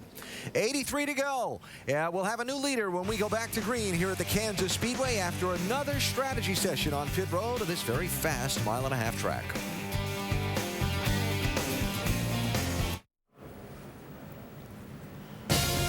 Saturday Night Football continues on ABC tonight with top 2 teams in the Pac-10. Quarterback sensation Andrew Luck leads the 9th-ranked Stanford Cardinal against Michael James and number 4 Oregon. Saturday Night Football presented by Southwest Airlines as part of Tailgate Week. It's fired up by Kingsford Charcoal on ABC and ESPN2. 8 Eastern, 5 Pacific. Notre Dame Boston College is also available on ABC in certain areas. Scoreboard operator at Stanford, Oregon, his finger might get tired before they get through. All right, let's check in on the 88 of Eric Almirola, as he is shown right now in the 10th position. Let's break down his pit stop. Yeah, this team moved their way up, have worked their way up to the front through strategy and some good luck. You see right here, they're making this 4-tire change. We'll watch real time on the clock. Right here, having just a little bit of trouble on the right, not too much, making a chassis adjustment, and that always costs you a little bit of time. Back over on the left, they're having a little more trouble. Looks like on the left front, getting the left front tire off. See that? 16.9, that's going to cost you a few spots. And now we'll compare his stop to the fastest 4-tire stop that time, Joey Logano, a 13.2. You can see where it all kind of shows up a little bit on the right side, but most of it on the left side. That 3.8 on the left is usually about what a good pit stop will be over there. All right, let's clean up some laundry because we got 2 penalties. The 00 of Martin Truex was too fast, so he is going to have to go back to the back of the longest line. The number 12 of Justin Allgaier had a tire outside the box. They too will start in the back. And let's talk to our in-race reporter, Martin Truex. He may not be real happy right now. Hey, Martin, DJ, you got me? Got you, Dale. Hey, looks like you've been battling that thing, but battled up in the top 5 and even to the front. What do you got? Yeah, we've been fighting hard. We've made a few mistakes today. It's really cost us, but got to go to the rear here for speeding. So it's been tough, but it's been fun. And our Outpay Care car's running real good. And I see little brothers back there doing a nice job. So just going to have to work to get back to the front here. We're going to run out of laps, I'm afraid. I know you've been keeping up with Ryan. He is doing a really good job. Has the racetrack changed much? Are you having to adjust your car for that? I don't think so, Dale. I mean, I was pretty free at the start of the race, and seems like I get free on every run. So kind of the opposite of what I expected with this car based on what I used to do with it. Used to start out tight, start out loose and get tighter as you run. For some reason, I'm getting freer. So that was unexpected, and we've been working with that, fighting that a little, but the guys have done a nice job adjusting on it. Just need to get our track position back here. Okay, we'll watch your progress. Good luck. Appreciate it. Martin Truex Jr. got his first top 10 finish in his 11th nationwide start. He finished 6th back at Bristol that day. Ryan is making his 4th nationwide start, and right now, 4 spots away from the top 10. Michael Annett is your race leader right now. We'll tell you about the lucky dog when we get back.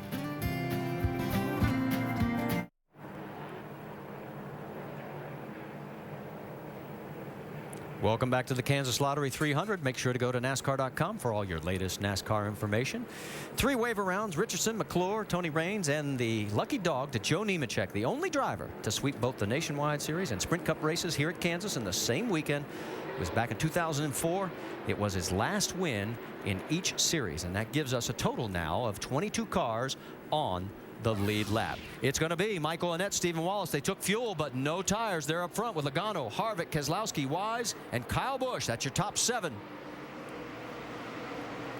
You waste any time getting 3 wide. Yep.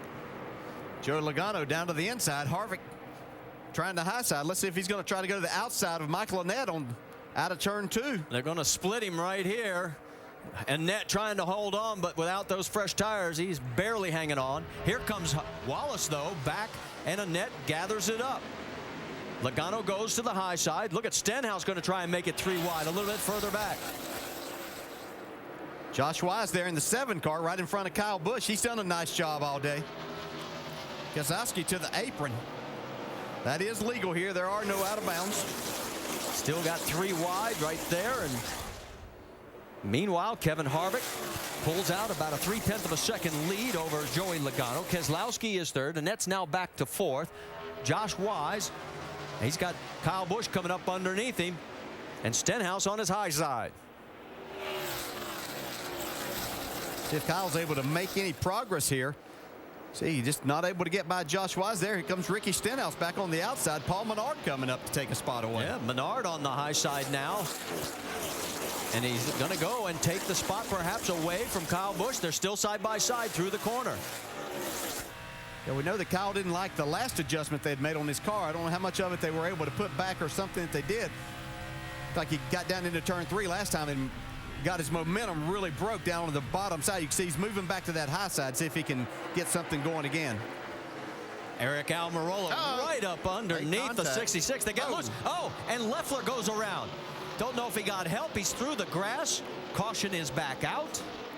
I wonder if that was one of those chain reaction things, because you saw how Stephen Wallace had to get out of the on the bottom this time. This thing's all over the place up here.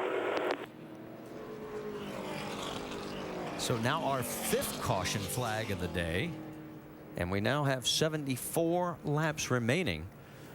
And after having a really nice long run stretch, well over 65 laps before we had our first caution, we've had bang, bang, bang recently. And speaking of bang, he gets into the back of Stephen right here. Stephen does a good job not to crash. You see all these cars trying to dodge him. You see right there comes Jason Leffler. Really didn't look like he had anybody around him at the time. Looking at the back of the car. He was just fighting his car some. Keep an eye on the upper right of your screen. Yeah, it's all alone. There. Oof, almost collected Carmichael. Yeah, Rick Carmichael's done a nice job all day, too, for his first time in a nationwide car. Leffler doesn't need to feel too bad. See all those marks in the grass? That's from Mark Martin, Jimmy Johnson, Greg Biffle from practice earlier today. Jamie, what's the story on the 38? Well, before the last round of pit stops, remember, Jason Leffler got into the 12. The 12 actually apologized to Jason, but he had a lot of damage on the right front, you can see there. So on the pit stop, they fixed it. Well, when Jason just spun, he goes, guys, you got to fix the fender. So I think he's blaming it on the setup of that car. The arrow just knocked him off, and he went around. Well, he's still on the lead lap. He's the last car on the lead lap at 22nd. And we mentioned how many green flag laps. Here it is officially. We had 67 green flag laps, the most ever in a nationwide race here at Kansas. But now we've had 4 cautions in the last 60 laps.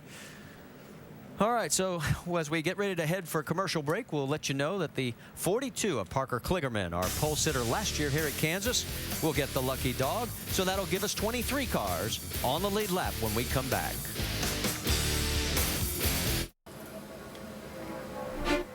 Some interesting little wrinkles to the story of today's NASCAR Nationwide Series race here at the Kansas Speedway. Kyle Busch involved in a couple of those wrinkles. A little mystery as to what exactly happened on a pit stop a little while ago for the 18 and where he stands with his various sets of tires for the rest of this race. While we're under the yellow, let's check with Dave Burns. Can you clear this up for us, David? Well, I hope so, but here are the facts. Remember, I reported under caution a little while ago that that there was perhaps 1 tire out of 4 on that one pit stop that was mixed up. This is a powwow going on right now between Jason Ratcliffe there on the right, his tire specialist Jason Clements on the left there.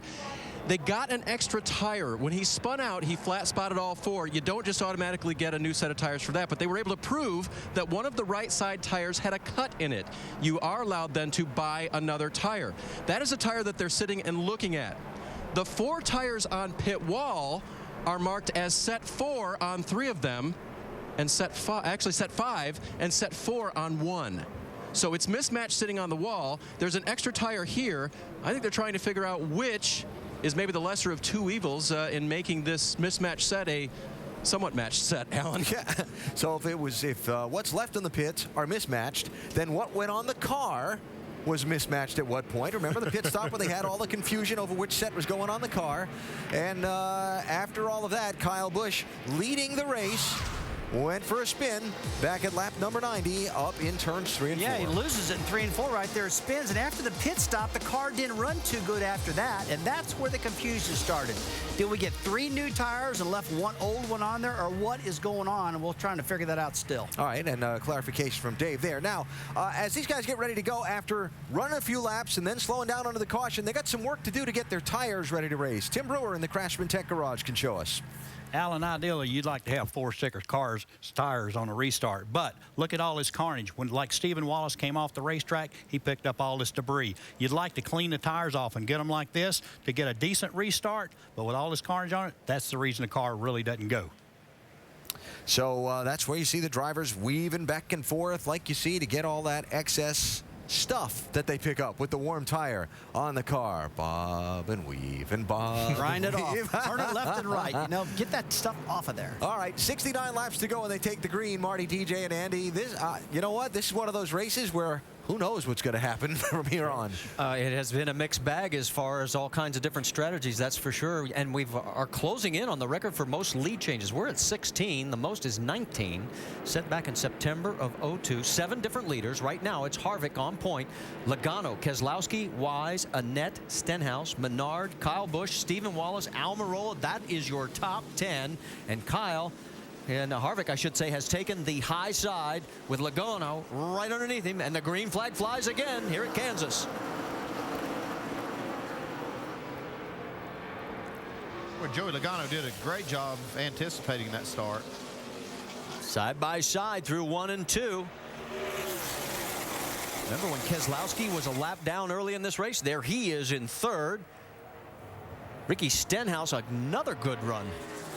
I'll tell you, that 6 car's been really fast all day. Now he's just finally getting up at the front where you can see how good his car is. I think he's trying to give himself a birthday present. He turns 23 today. Here goes Keselowski underneath the 20. Yeah, we heard Logano talking about his car wouldn't take off on these restarts very good. It took it 3 or 4 laps to come in. You can see evidence of that right now. Well, and we all know the fact that Brad is well in control of the Drivers' Championship, but in the pre-race and after last week's race, Brad made a point of talking about the Team Championship, the Owners' Championship, and he's got to finish ahead of that 20 and the 18 to pick up points in that category, and so far he's doing it right now. Oh, got a car spun off. Oh, got a scan. Michael Annette, the 09, also involved, of Brian Scott. Stuff for a rear quarter panel together, guys. Get stuff together for a rear quarter panel. Get caught up first. Go ahead, go get caught up. Annette gets refired and back out onto the track. You can see the damage on the right side. And that was one of those cars that had been out there on older tires, full of fuel, which makes it even more of a challenge. Well, here's the tough break for the 09. Time, get caught up. Put the 4 tires on it. Fill it with fuel. Brian Scott was the first car 1 lap down, so there will not be a lucky dog this time. Let's take another angle on this. Watch on the left side. That's Annette. See Annette. His car is already getting loose. That's product of those older tires, full of fuel, a lot more weight back there, makes the car free. You see, just gets up into the safer barrier with the right rear. Definitely going to have to get some tires. Now, you'll see the 09, I think he got tapped a little bit as he tried to slow down, send him spinning. I think he'll come into the shot here. On board with Carl Edwards. Well, that thing just snapped around. Yeah, that's pretty wicked right there. And there's the 09. See, Brian Scott even got into the back of Joe Nemechek a little bit, and you see some damage on the left front area there and the hood. So Annette was in 8th before the spin. He's in right now as they're pounding on that fender, putting on some more Goodyears. As we are now under our 6th caution here at Kansas, we still have 66 laps remaining.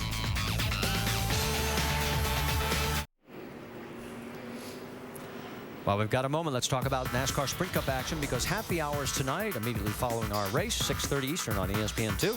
NASCAR Sprint Cup Series race here at Kansas tomorrow at 1 Eastern on ESPN, with countdown starting at noon on ESPN2. NASCAR Now has 2 airings tomorrow at 9 a.m. and 10 p.m. Eastern. That also on ESPN2, and our NASCAR Nationwide Series moves to California next Saturday, 4 o'clock Eastern Time on ESPN2. While we've got a quick moment, Rusty, DJ, I want to get your observations on what we've seen so far.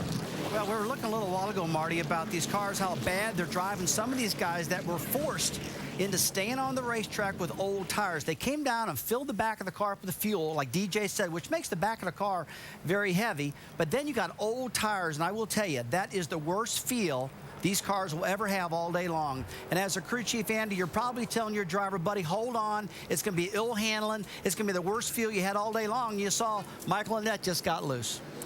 Yeah, sometimes they don't buy it though, Rusty. You know, you tell them to hang on and do the best you can, and say, "Hey, well, you want to try it?"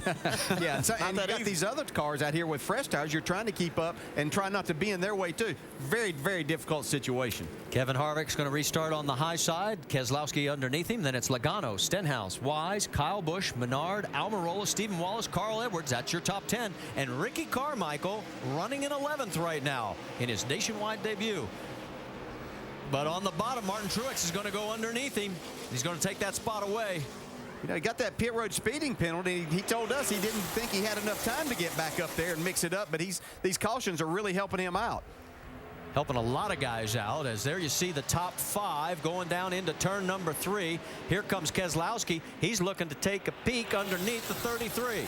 Yeah, and look who's up on the high side trying to make everything work. Here comes Kyle Busch again, taking that 4th spot away. Ricky Stenhouse right in between them there in 3rd. Here we go, side by side. Keselowski can't make it stick. Now he's going to try again. Ricky Stenhouse doing just a fantastic job here today driving the car. Here comes Keselowski down the back straightaway. You really see that Dodge horsepower going to work here, Andy. I know. That's one of the things that they really have is good motors in these cars, and it shows up everywhere, especially on these mile and a half. But you look back there, that Ricky Stenhouse is for real today.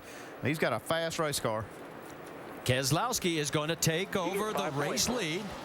We now have our 8th different leader, our 17th lead change. We're just 2 away from tying the all-time record. Vince? Well, guys, keep in mind, as you see that Brad Keselowski has taken the lead, he is the one driver amongst those up front, especially considering Kevin Harvick, Joey Logano, also the 98 of Paul Menard, who's been running up in that area, that Keselowski is the one that does not have a set of stickers here in pit lane. So when they come again, he's going to have to come for scuffs. Everybody else is going to come for stickers. Got to believe that the tires are going to make some difference in that final stand. On the right side, you got Stenhouse trying to hold off Kyle Busch. On the left side, you got Josh Wise, Martin Truex, Stephen Wallace. That's all for 9th, 10th, and 11th. Kyle is going to pass Stenhouse, moving back to 4th. Yeah, Ricky Stenhouse still doing a nice job. He was telling me earlier today that Mike Kelly came on board. That really seemed to turn that deal around, and he really feels comfortable with the cars that he's taken to the racetrack now. Remember, Stenhouse finished 4th back at Richmond, his best run of the year. There is your top 4 and 5 as they go flying through the screen. Let's go back to the battle for the lead again. Harvick wants it back. I don't know if he's going to be able to take that lead back on the bottom. Let's get an update on Ricky Stenhouse, who's in 4th. Doc? You were talking about how much difference Mike Kelly has made for Ricky Stenhouse. You know, Mike said Ricky in the last 7 or 8 races, it's amazing how he's matured as a driver, going to other drivers, getting information, feeling confident about his abilities. He said, you know, early in the year we had all those wrecks.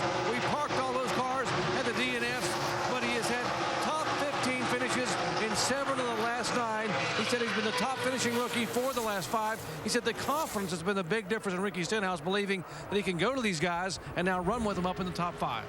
Yeah, 5 of those crashes in the first 12 starts, to put a period on it for you, Doc, and 0 DNFs in the last 13. And look at the 18 while all this was going on. Here he is just slicing and dicing, and here he is back into the 2nd spot. Dave? And Martin, remember we played that radio where Kyle said, did you guys make a change? And then they talked about taking a spring rubber out of the left rear. And he said, well, it's worse than it was before. Guess what they did on the last stop? They put that spring rubber back in. And that's one of the reasons why Kyle's car is so much faster now, and we'll see what happens late in the race when they put on that last set of tires, guys. Well, the top 5 right now separated by less than a second as we are down to 57 laps to go as you go on board with Brad Keselowski.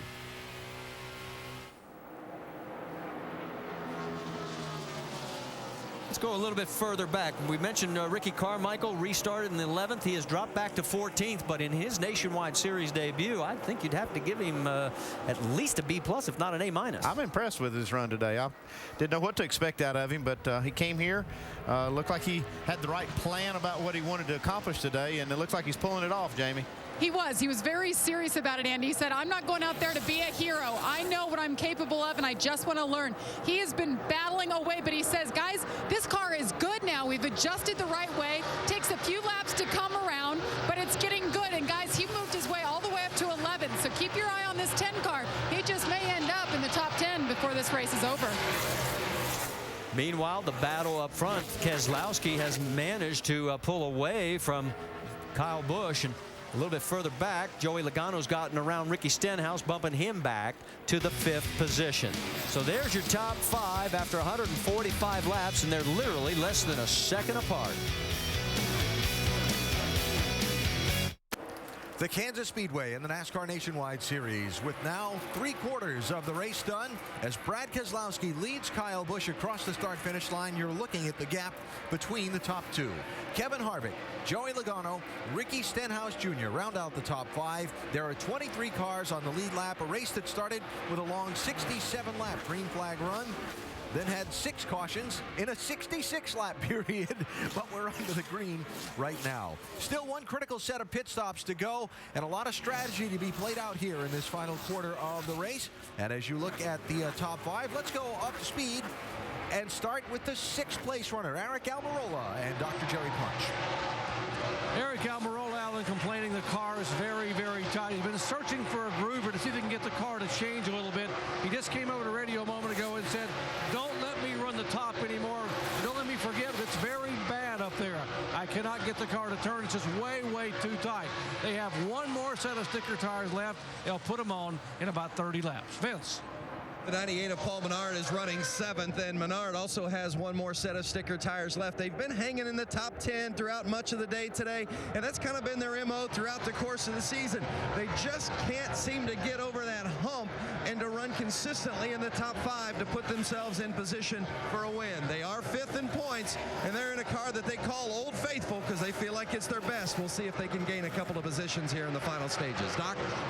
Give a call to Brendan Gaughan, debuting a brand new crew chief today here in Jason Overstreet. Now, they were not a factor for about the first 75 to 80 laps. The car now, a couple of adjustments, track bar, air pressure. They have said on it. I got to give Jason at least a B+, debuting as a crew chief here, because right now they have gotten Brendan Gaughan up in the top 10. Dave. Doc, Martin Truex has picked up 5 positions since the restart. That's because a very tight race car in traffic is now freeing up for him. And if you like what you've seen today, well, you'll see Martin 2 more times for Diamond Waltrip Racing the rest of this year. California and Texas in the 99 car. He'll be sharing with little brother, Doc. And Justin Allgaier talked about the fact that the car was very, very tight early on. They made an adjustment. The car got loose and was free throughout the turns. They made an adjustment again. Now the car's not too bad. Pretty good turning. Of course, Justin Allgaier would like to be able to get to victory lane. Also, by the way, looking for a full-time ride in 2011. Dave. Doc, Josh Wise was looking pretty sporty in that 7 car at the last restart when he was 5th, but he's dropped back to 11th now. The car was really tight. He just radioed that it's getting looser now. Maybe he can work his way back by the 12 and others in front of him. Jamie? And Carl Edwards, what an eventful day. Started 4th. You know, this is what he considers his home racetrack, but he had a tire going down earlier, slapped the wall all by himself. After 6 pit stops, even fixing the toe, he has remained on the lead lap and working his way into the top 10. It has been an accomplishment so far. Vince? You got to tip your hat to the 66 of Stephen Wallace. They came in today with a 20th starting position and then had to come into the pits early because they had a tire rub in the left front, come in under green.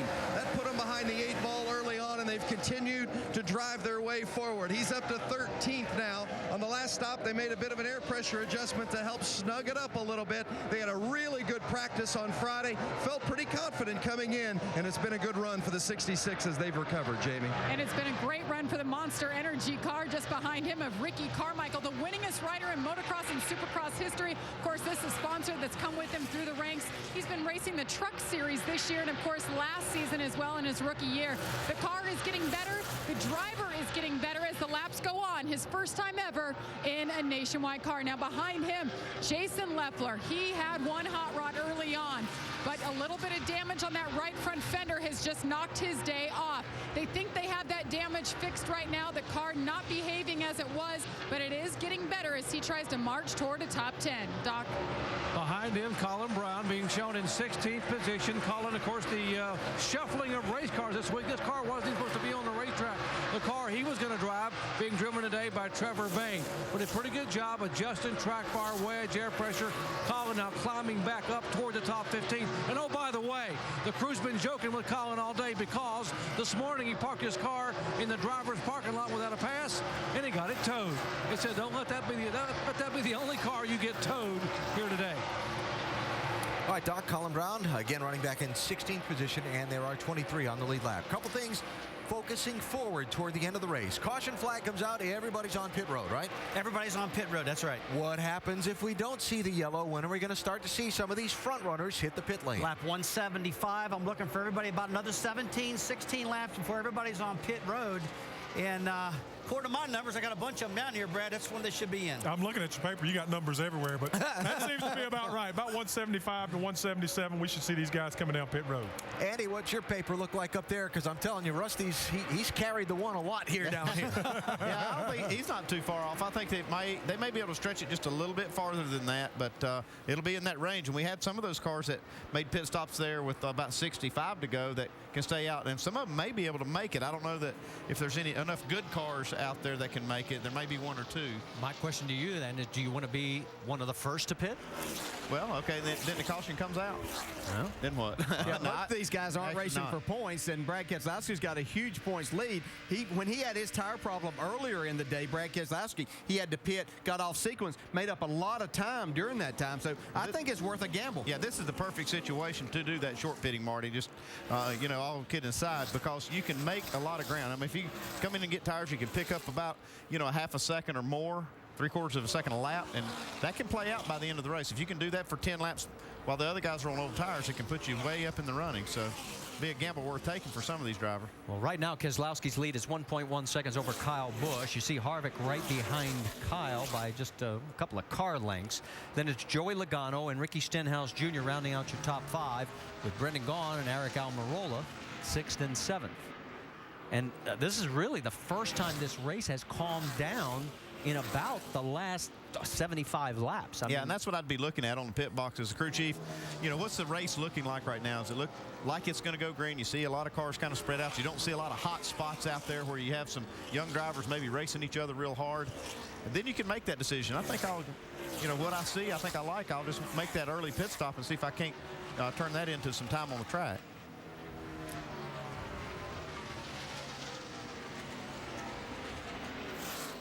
The 23 of Robert Richardson, you see him on the low side. He is currently running 31st, 3 laps down, as all of the top 3 contenders easily get past. The highest running car that might be able to make it would be Jason Leffler. He's 15th.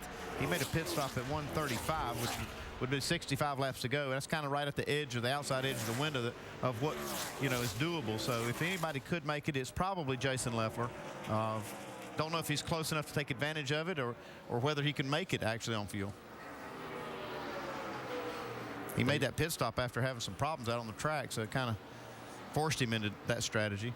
Well, he has not been able to reel in Ricky Carmichael yet, as also Stephen Wallace. They're pretty much running in formation, 13th, 14th, and 15th. Let's get an update on that 5th place car, Doc. Yeah, guys, Ricky Stenhouse, what a great run he's had today. And, we talked about fuel mileage. Mike Kelly just told me they're about 6 or 7 laps short of making it, but they think they may be getting better gas mileage than they thought earlier. So they're just going to hope they can roll the dice and maybe stay out there. If they get a caution flag, stay out and maybe steal one. After all,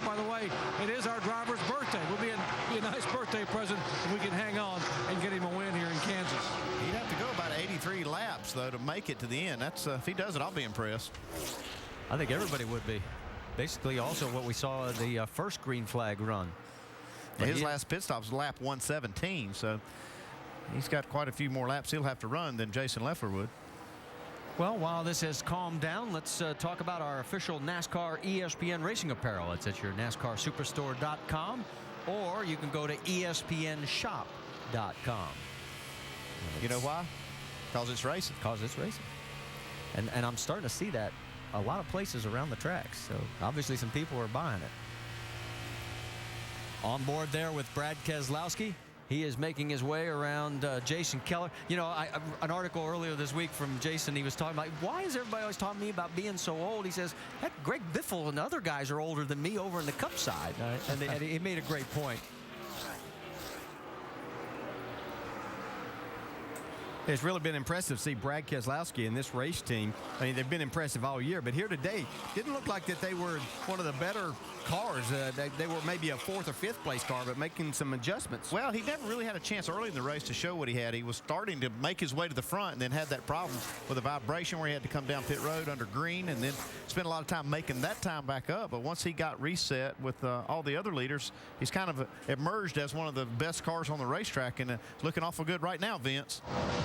That's exactly right, Andy. And Brad just came on the radio and he said, you know, it's really pretty good right now. He said it's a little bit free, but nothing I can't handle.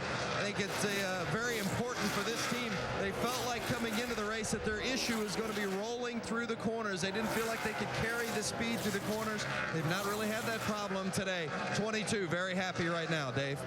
The guy chasing him is Kyle Busch. Like most everybody else, he most likely will be just a few laps short on fuel. They have not started talking about that yet. What they have started talking about is working on the race car. We still need to work on it, was the crew chief to the driver.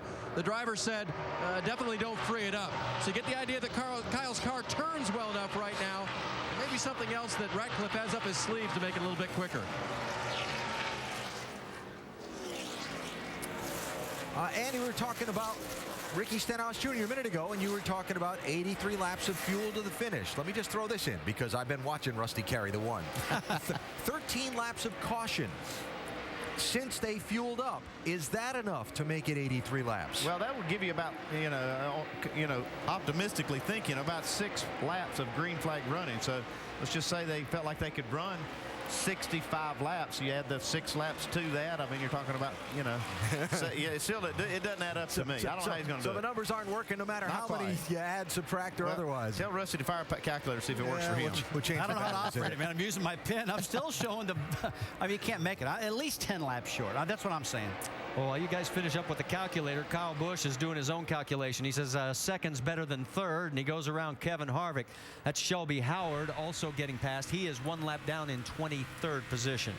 Harvick's car looked like it's really working well as these tires get some more laps on them. That's the one thing that I'm sure that might see him try to stay out there. If the rest of these guys don't start coming to pit road, he feels he can gain. We saw this earlier in the day whenever he really made comeback on those last laps of the long green flag run. So see what he can do in this time. You got to think about starting about right now. If you're going to do that short pitting strategy, the next 5 to 7 laps, you need to be on pit road. How about the battle for 10th place? You got Justin Allgaier in that spot. Josh Wise would love to take it away. 2 nationwide regulars. Well, at least for Josh, it's his last time in this 7 car. Danica Patrick takes it over for the rest of the year. Yeah, Andy, you're talking about this, if you're not going to get in here, just like you said, in the next few laps, then you're throwing that strategy out. And I'm sure most of these crew chiefs are probably thinking, we see so many cautions within those last 25 or 30 laps that they're really counting on that.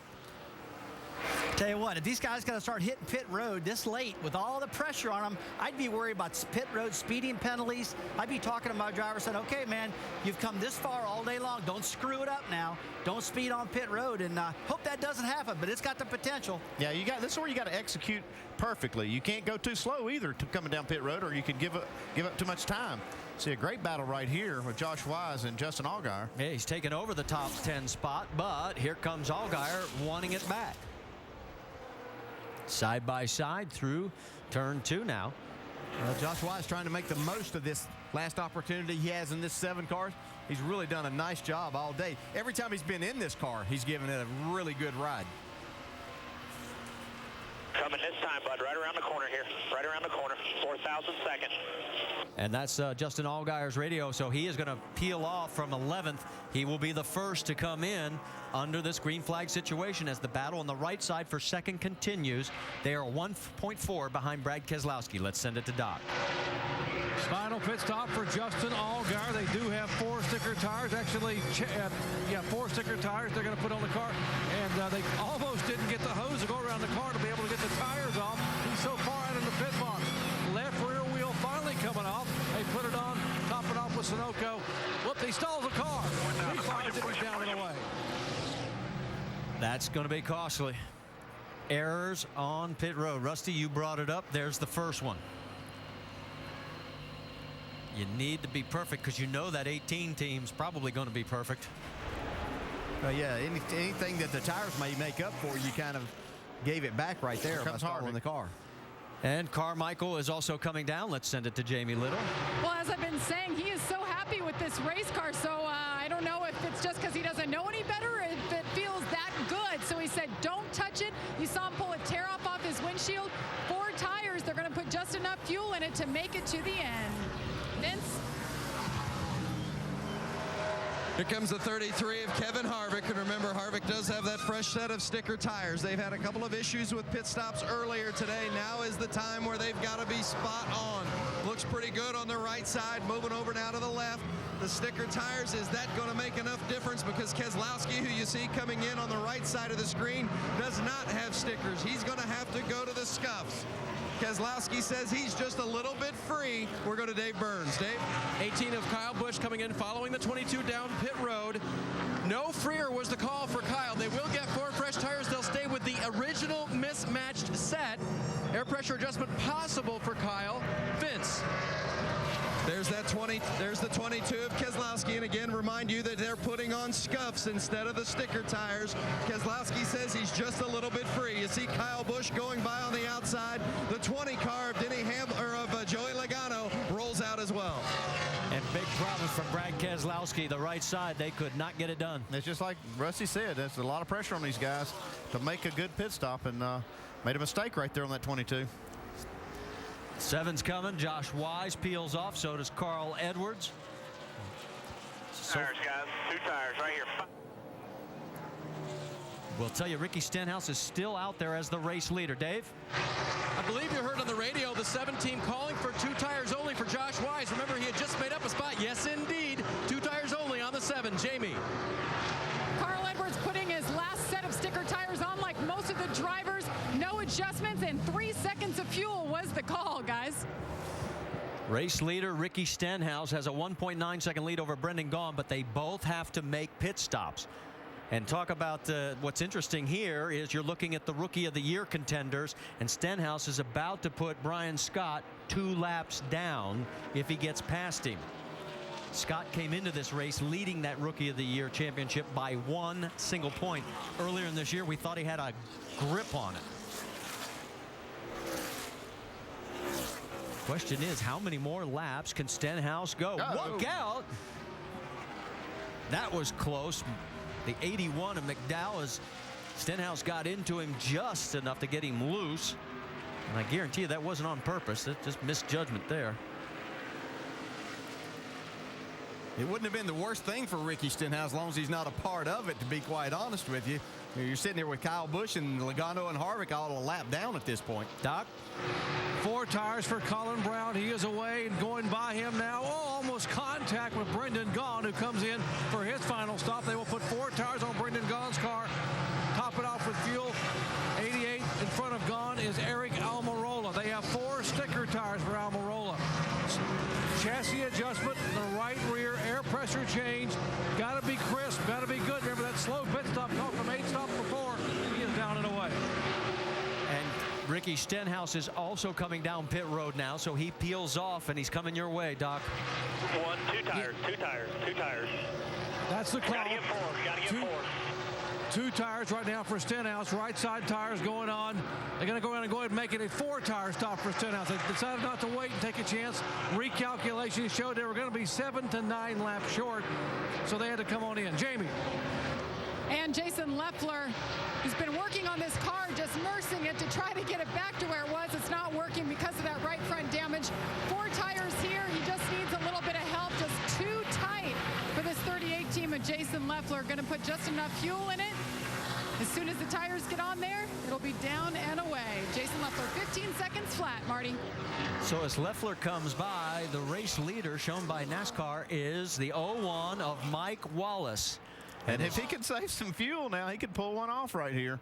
It is our 19th lead change. That ties the record. Our 9th different leader. He's got a 5-second lead over Parker Kligerman. Now, both these guys, in fact, the top 4, pitted on lap 135.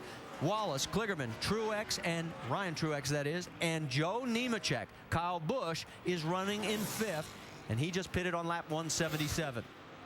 Now, this is a good gamble. Mike Wallace is probably going to just see just how far this car will go on a fuel tank. Well, he has got a 6-second lead, 5.7 to be exact, over second place Kligerman. That means he can back way off and save a lot of fuel. Let's get an update on Ryan Truex. Dave. They are going to go as well until the fuel light comes on.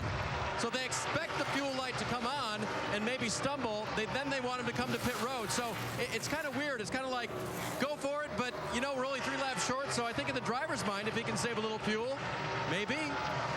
Well, keeping an eye on Kyle Busch. He is in 4th place now. He's gotten around Nemechek. He is 9 seconds behind the race lead. Yeah, but he's beating him about 9/10 of a second a lap, so he has enough time to get there, especially these guys in front of him have to back off even more to save some fuel. This is getting extremely interesting with these top 3 now trying to hang on. It is now down to 8 seconds between Kyle and 1st place. Wallace, Kligerman, and Ryan Truex running 1, 2, and 3. There is your race leader. When was the last time we could say Mike Wallace was the race leader? But there he is. Jamie, what have you got from pit road? Well, Parker Kligerman, who's currently 2nd right now. Remember, he sat on the pole in his first start last year. Just asked his crew chief. He said, we are good till the end by 1 lap. And he smiled and crossed his fingers, guys. This is a Penske chassis, but the first time that this 42 team has run a Penske chassis. So they are hoping that the gamble pays off to stay out. Doc?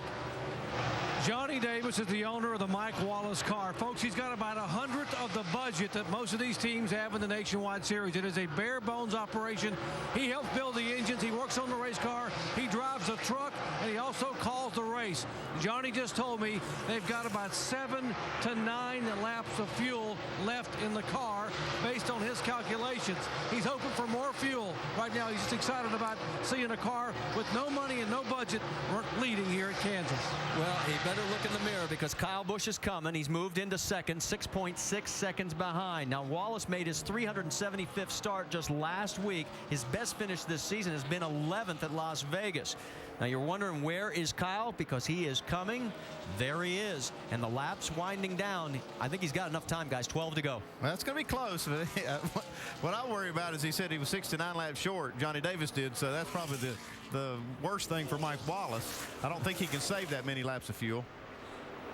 And now he can't afford to back off because Kyle Busch is flying. And you can see the margin, how it has been cut to 5.7 seconds. Trouble. Look out.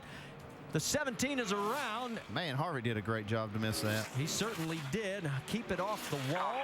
Caution. Trevor Bain. Going there again. I saw him suck you around. Sorry about that.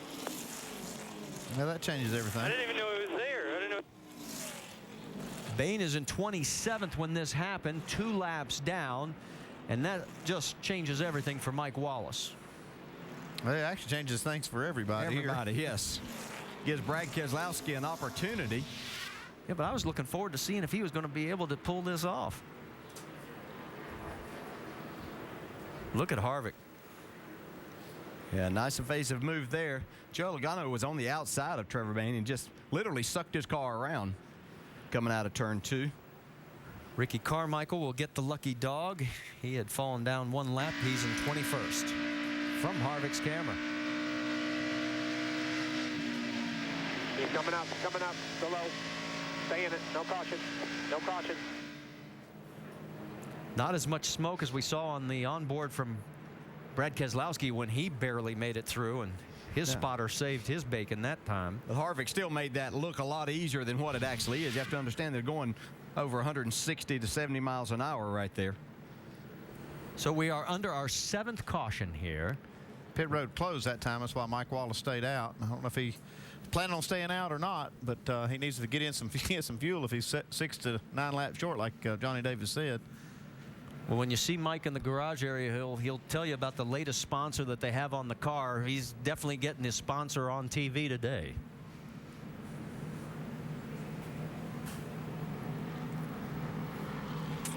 And we talked about pit stops that we've seen so far, and there have been moments.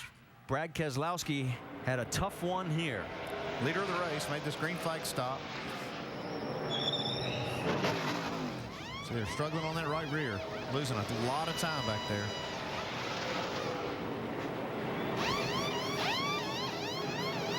And look at the 18, how much ground he picks up. Take a look at the comparison.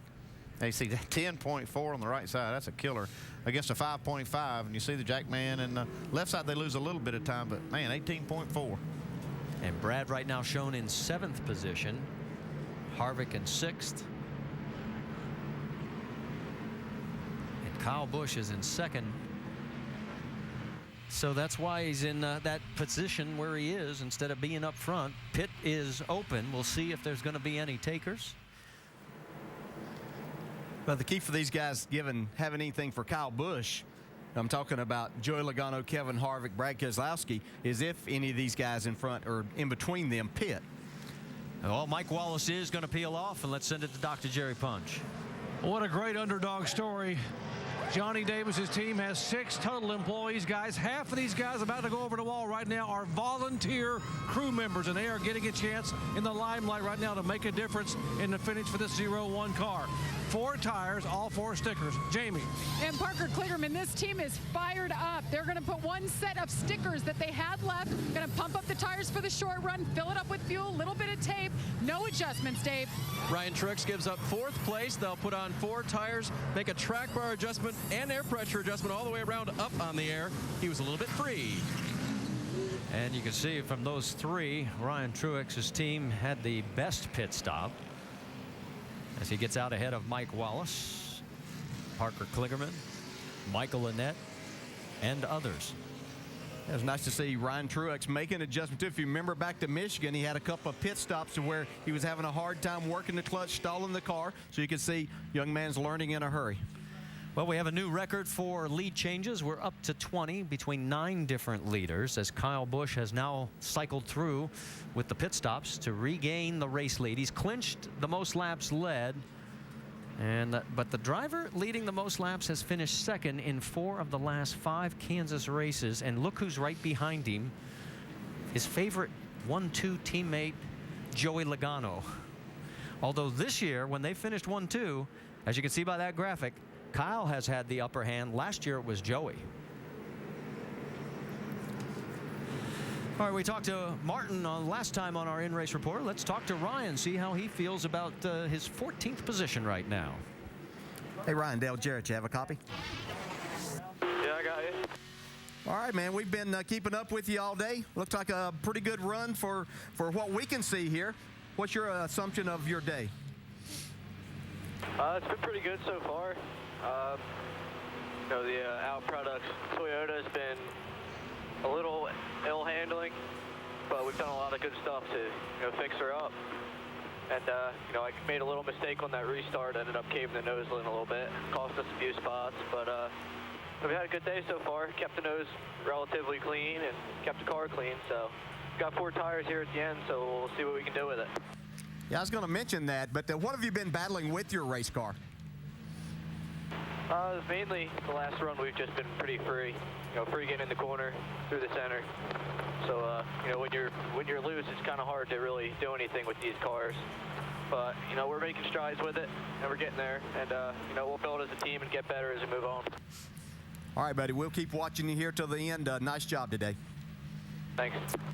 On to go, buddy. Check your belts. And as we mentioned, now he is shown in 13th position and 23 cars on the lead lap. Let's check in on Joey Logano, because as that caution came out, this was what they were talking about on the radio. Hi, man. That's the break we need. Listen, you can win this race. Simple as that. You're better than the guy behind you. We just proved that. And that guy up in front of you, we can beat him. I know you got it in you. Let's get after it. Let's go do it.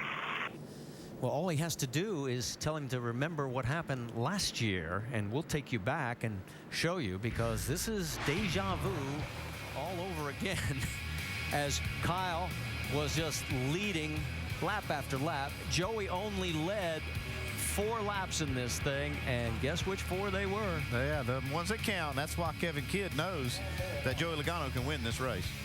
Vince? You know, it's interesting talking to Logano this morning about the fact that he and Kyle are so competitive, and mentioned the fact that he's been second place 6 times this season. And Joey chuckled and he said, yeah, that stinks. He said, it's better than third, but it still stinks. He said, you know that you've got to beat Kyle every time, and they believe that the 18 knows they're going to have to beat the 20 every time, and that's one of the reasons this JGR group as a whole is as good as it is. And here we see him again today, 1 and 2 with about 6 to go here at the restart. We told you Ricky Carmichael got the lucky dog. 3 waiver rounds: Colin Brown, Kenny Wallace, and Mike Bliss. And we now have a record for the most cars on a lead lap. We have 23. The old record 22 back in September of 07. So that basically gives you the reset. Let's reset the top 6 for you. It'll be Kyle Busch, Logano, Harvick in 3rd, Brad Keselowski 4th, Brendan Gaughan in 5th, and Ricky Stenhouse Jr., 2 nationwide regulars, 5th and 6th. Yeah, we've talked about how good Kyle Busch is on these restarts, Andy, but I tell you what, give me horsepower, and that 22 has a lot of it. Now, remember the last time these guys were side by side, Logano sort of ran him up a little bit, took away some of that air, took away some of that track, and he stayed with him for a lap or 2, and then Kyle went by. I think this is going to be good, guys. Here we go. This time by, there'll be 6 laps remaining here at Kansas, and everybody on their feet.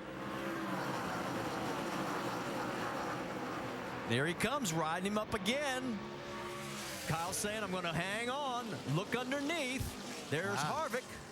That's quite a move. Kyle Busch not going to be very happy. He's going to get back on his right rear there, because Logano really forced him up the racetrack entering that corner. Joey's got the lead. Here comes Harvick trying to take 2nd spot away from the 18, but Kyle's on a mission. He wants the race lead.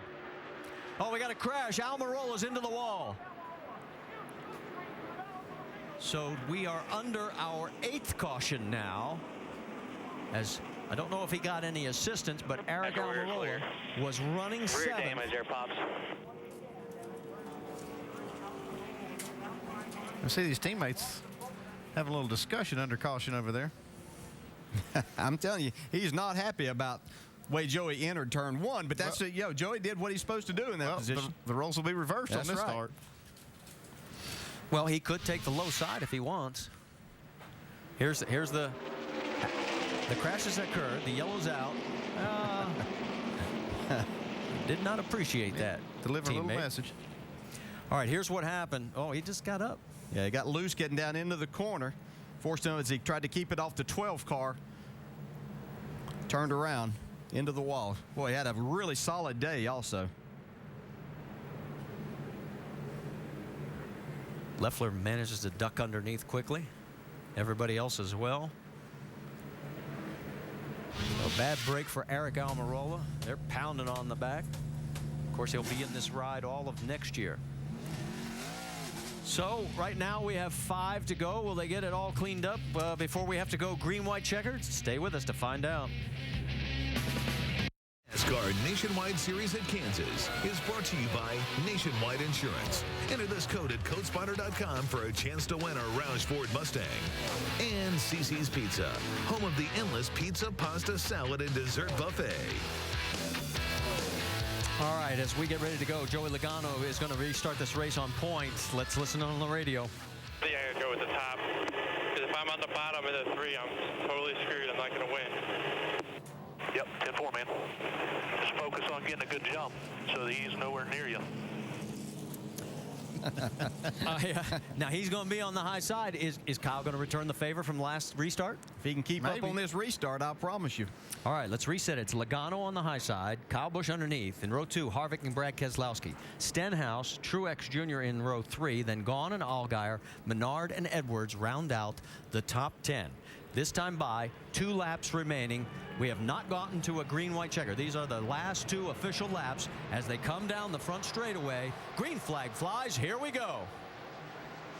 Look at Joey trying to stay down low, and Keselowski pushing him. Big push. Hey, he got moved him just a little bit. Well, if that's going to hurt him. He's still staying down as low as he can here.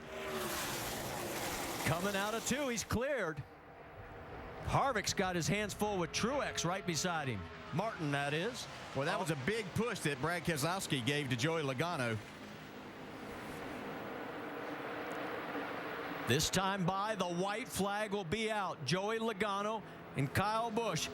Is this going to be like last year? Kyle led the most laps, did not win the race. He's led the most laps today, and he's got about 3 corners to do it. You can see Logano got a nice run through 1 and 2. Trouble.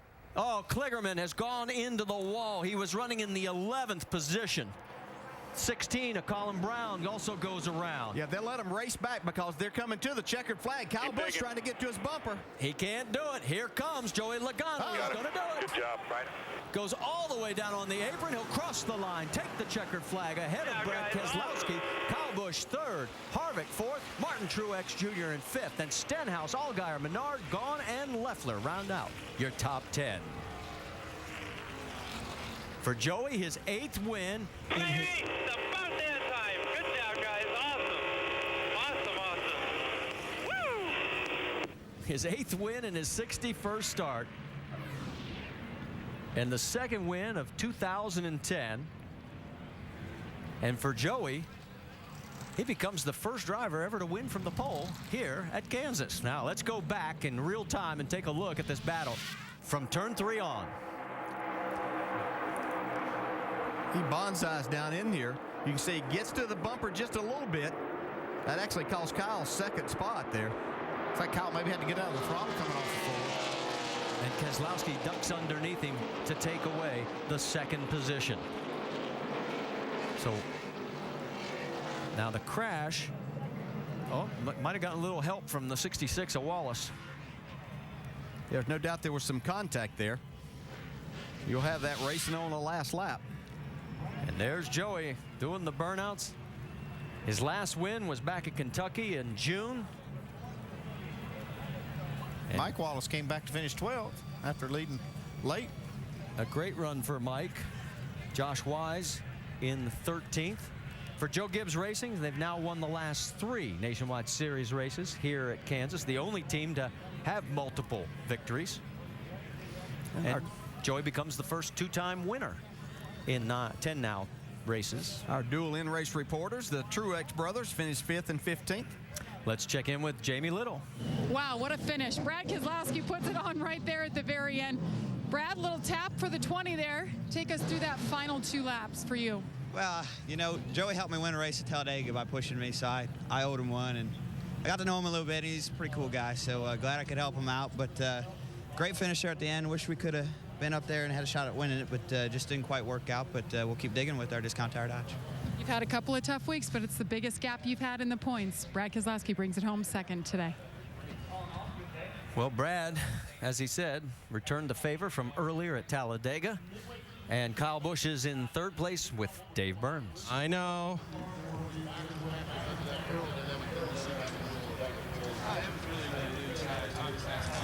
All right, guys, as radio is finishing up an interview here, we'll try to sneak in with Kyle, who on the day, as we noted earlier, led the most laps. And at the end of the race, unfortunately, finished similar to what we had last year. Kyle, bizarre day for you. Sum it up for us at the end of the day today. Yeah, just I knew we didn't have a race car going into the day, you know, but we made a valiant effort. You know, Jason and the guys did a good job getting it back. We got so loose there in the middle part of the race, and obviously proved that pretty well by spinning myself out. But we made it back, and you know, had a valiant effort and a good solid points day for the NOS Energy Drink Camry. Just Knew we didn't have a winning car going in, but thought we had a shot at it there, and just way too tight on the last couple of restarts. Reminds me a lot of last year. All right, Kyle finishes 3rd today. Guys? Kyle last year would have been blistering mad, wouldn't have wanted to talk. This is the maturity that we've talked about, and he just exhibited it right there. Yeah, we're seeing a different Kyle Busch, no doubt about it, and I think it's going to serve him well in a lot of different ways. Well, there's your race winner, Joey Logano. I think the wheel just went about 30 feet the wrong direction as he gets the celebration started, Vince. Well, Joey Logano had to earn this one. He certainly got a big pep talk from his crew chief, Kevin Kidd, prior to that restart. And take us through what's going through your mind there as you had to make that final restart. You had to decide whether the inside or the outside, particularly after you and Kyle had kind of gotten into one another a little bit on the previous restart. We never touched each other, but you know, that was a tough decision, you know, because I started on the bottom the whole time, and you know, I figured I had to start in the top because everyone was starting up there all day, and I felt like it was the right thing to do. And last time I was put in that situation was California, and I was thinking about it. I got beat that race, so I was like, I need to win this thing, and starting outside, and guys just did a good job today, man. Pit stops were awesome. Kevin Kidd set me up with a good race car, good Sport Clips Toyota, and man, it's just cool to get back here in victory lane after we've been finishing second lately. It's cool to get on a little hot streak right now with both cars right now, so I'm pretty excited about it.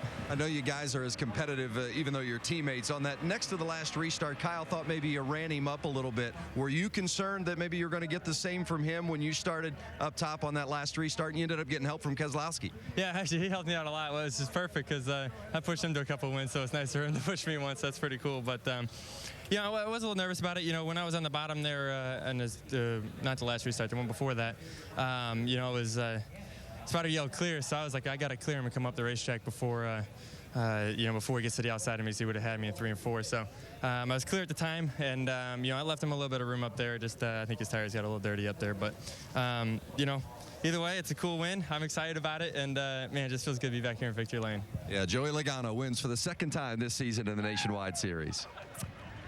Well, the celebration on Joey's team is going to go well into the next few hours, although they got to get ready for tomorrow. As I look at the top 10, this race had a little bit of everything, including 4 Nationwide regulars finishing in that top 10. Well, we saw a lot of guys have really, really good days running up front. Ricky Stenhouse did an outstanding job all day long, brings that car home in 6th spot. Martin Truex coming back in the series, doesn't run a lot, but got a top 5 even after that speeding penalty on pit road. Yeah, Stenhouse, Allgaier, Brendan Gaughan, Jason Leffler, the 4 Nationwide regulars in the top 10. Let's check in with Dr. Jerry Punch. He's got Kevin Harvick in 4th. Kevin Harvick, a 4th place finish all day long. Folks were talking about how hard you and your organization had worked to be able to run with the Joe Gibbs cars on the racetrack. Looked like you were pretty close today. Yeah, I felt like we probably had the best car, and we just didn't do a very good job on pit road. Got to thank everybody from Jimmy John's and Chevrolet for everything that they do, and all the guys who work on this car. It's just, you know, it's just a shame that we just let down on pit road today. But they've been doing a good job. I don't know what happened. We'll have to go back and look. All right, Kevin Harvick, guys. And Ricky Carmichael, he's the true rookie here. First time ever in a Nationwide car. You were slicing and dicing, said your car was bad, then it was good. Take us through your day. What are your overall impressions of the Nationwide Series? They got this Monster Energy car working really good at the end, and we ran 11th. We were in 11th with 11 laps to go.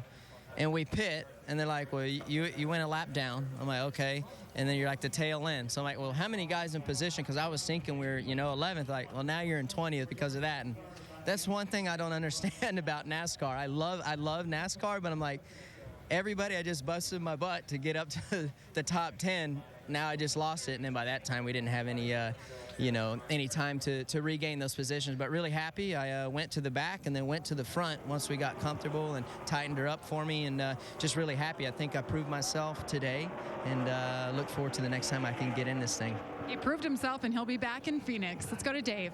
Martin Truex finished 5th today, and you were kind of back and forth today. But for a fun Saturday, did you have enough fun? Yeah, it was a lot of fun. Got to thank the Bechtels, everybody out, Pet Care, all the people that let me, you know, Diamond Waltz Racing let me drive this car this weekend. It was kind of unfortunate circumstances the way we got to run it, but it was a lot of fun. It was nice to get out here and not have any pressure.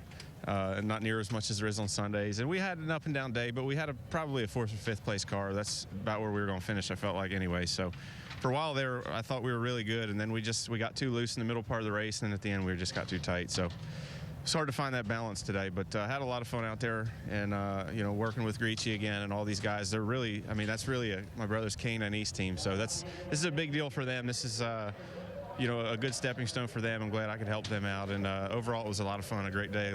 Proud to work with those guys. Remember, we'll see Ryan in the 99. 2 more races, California and Texas. Guys.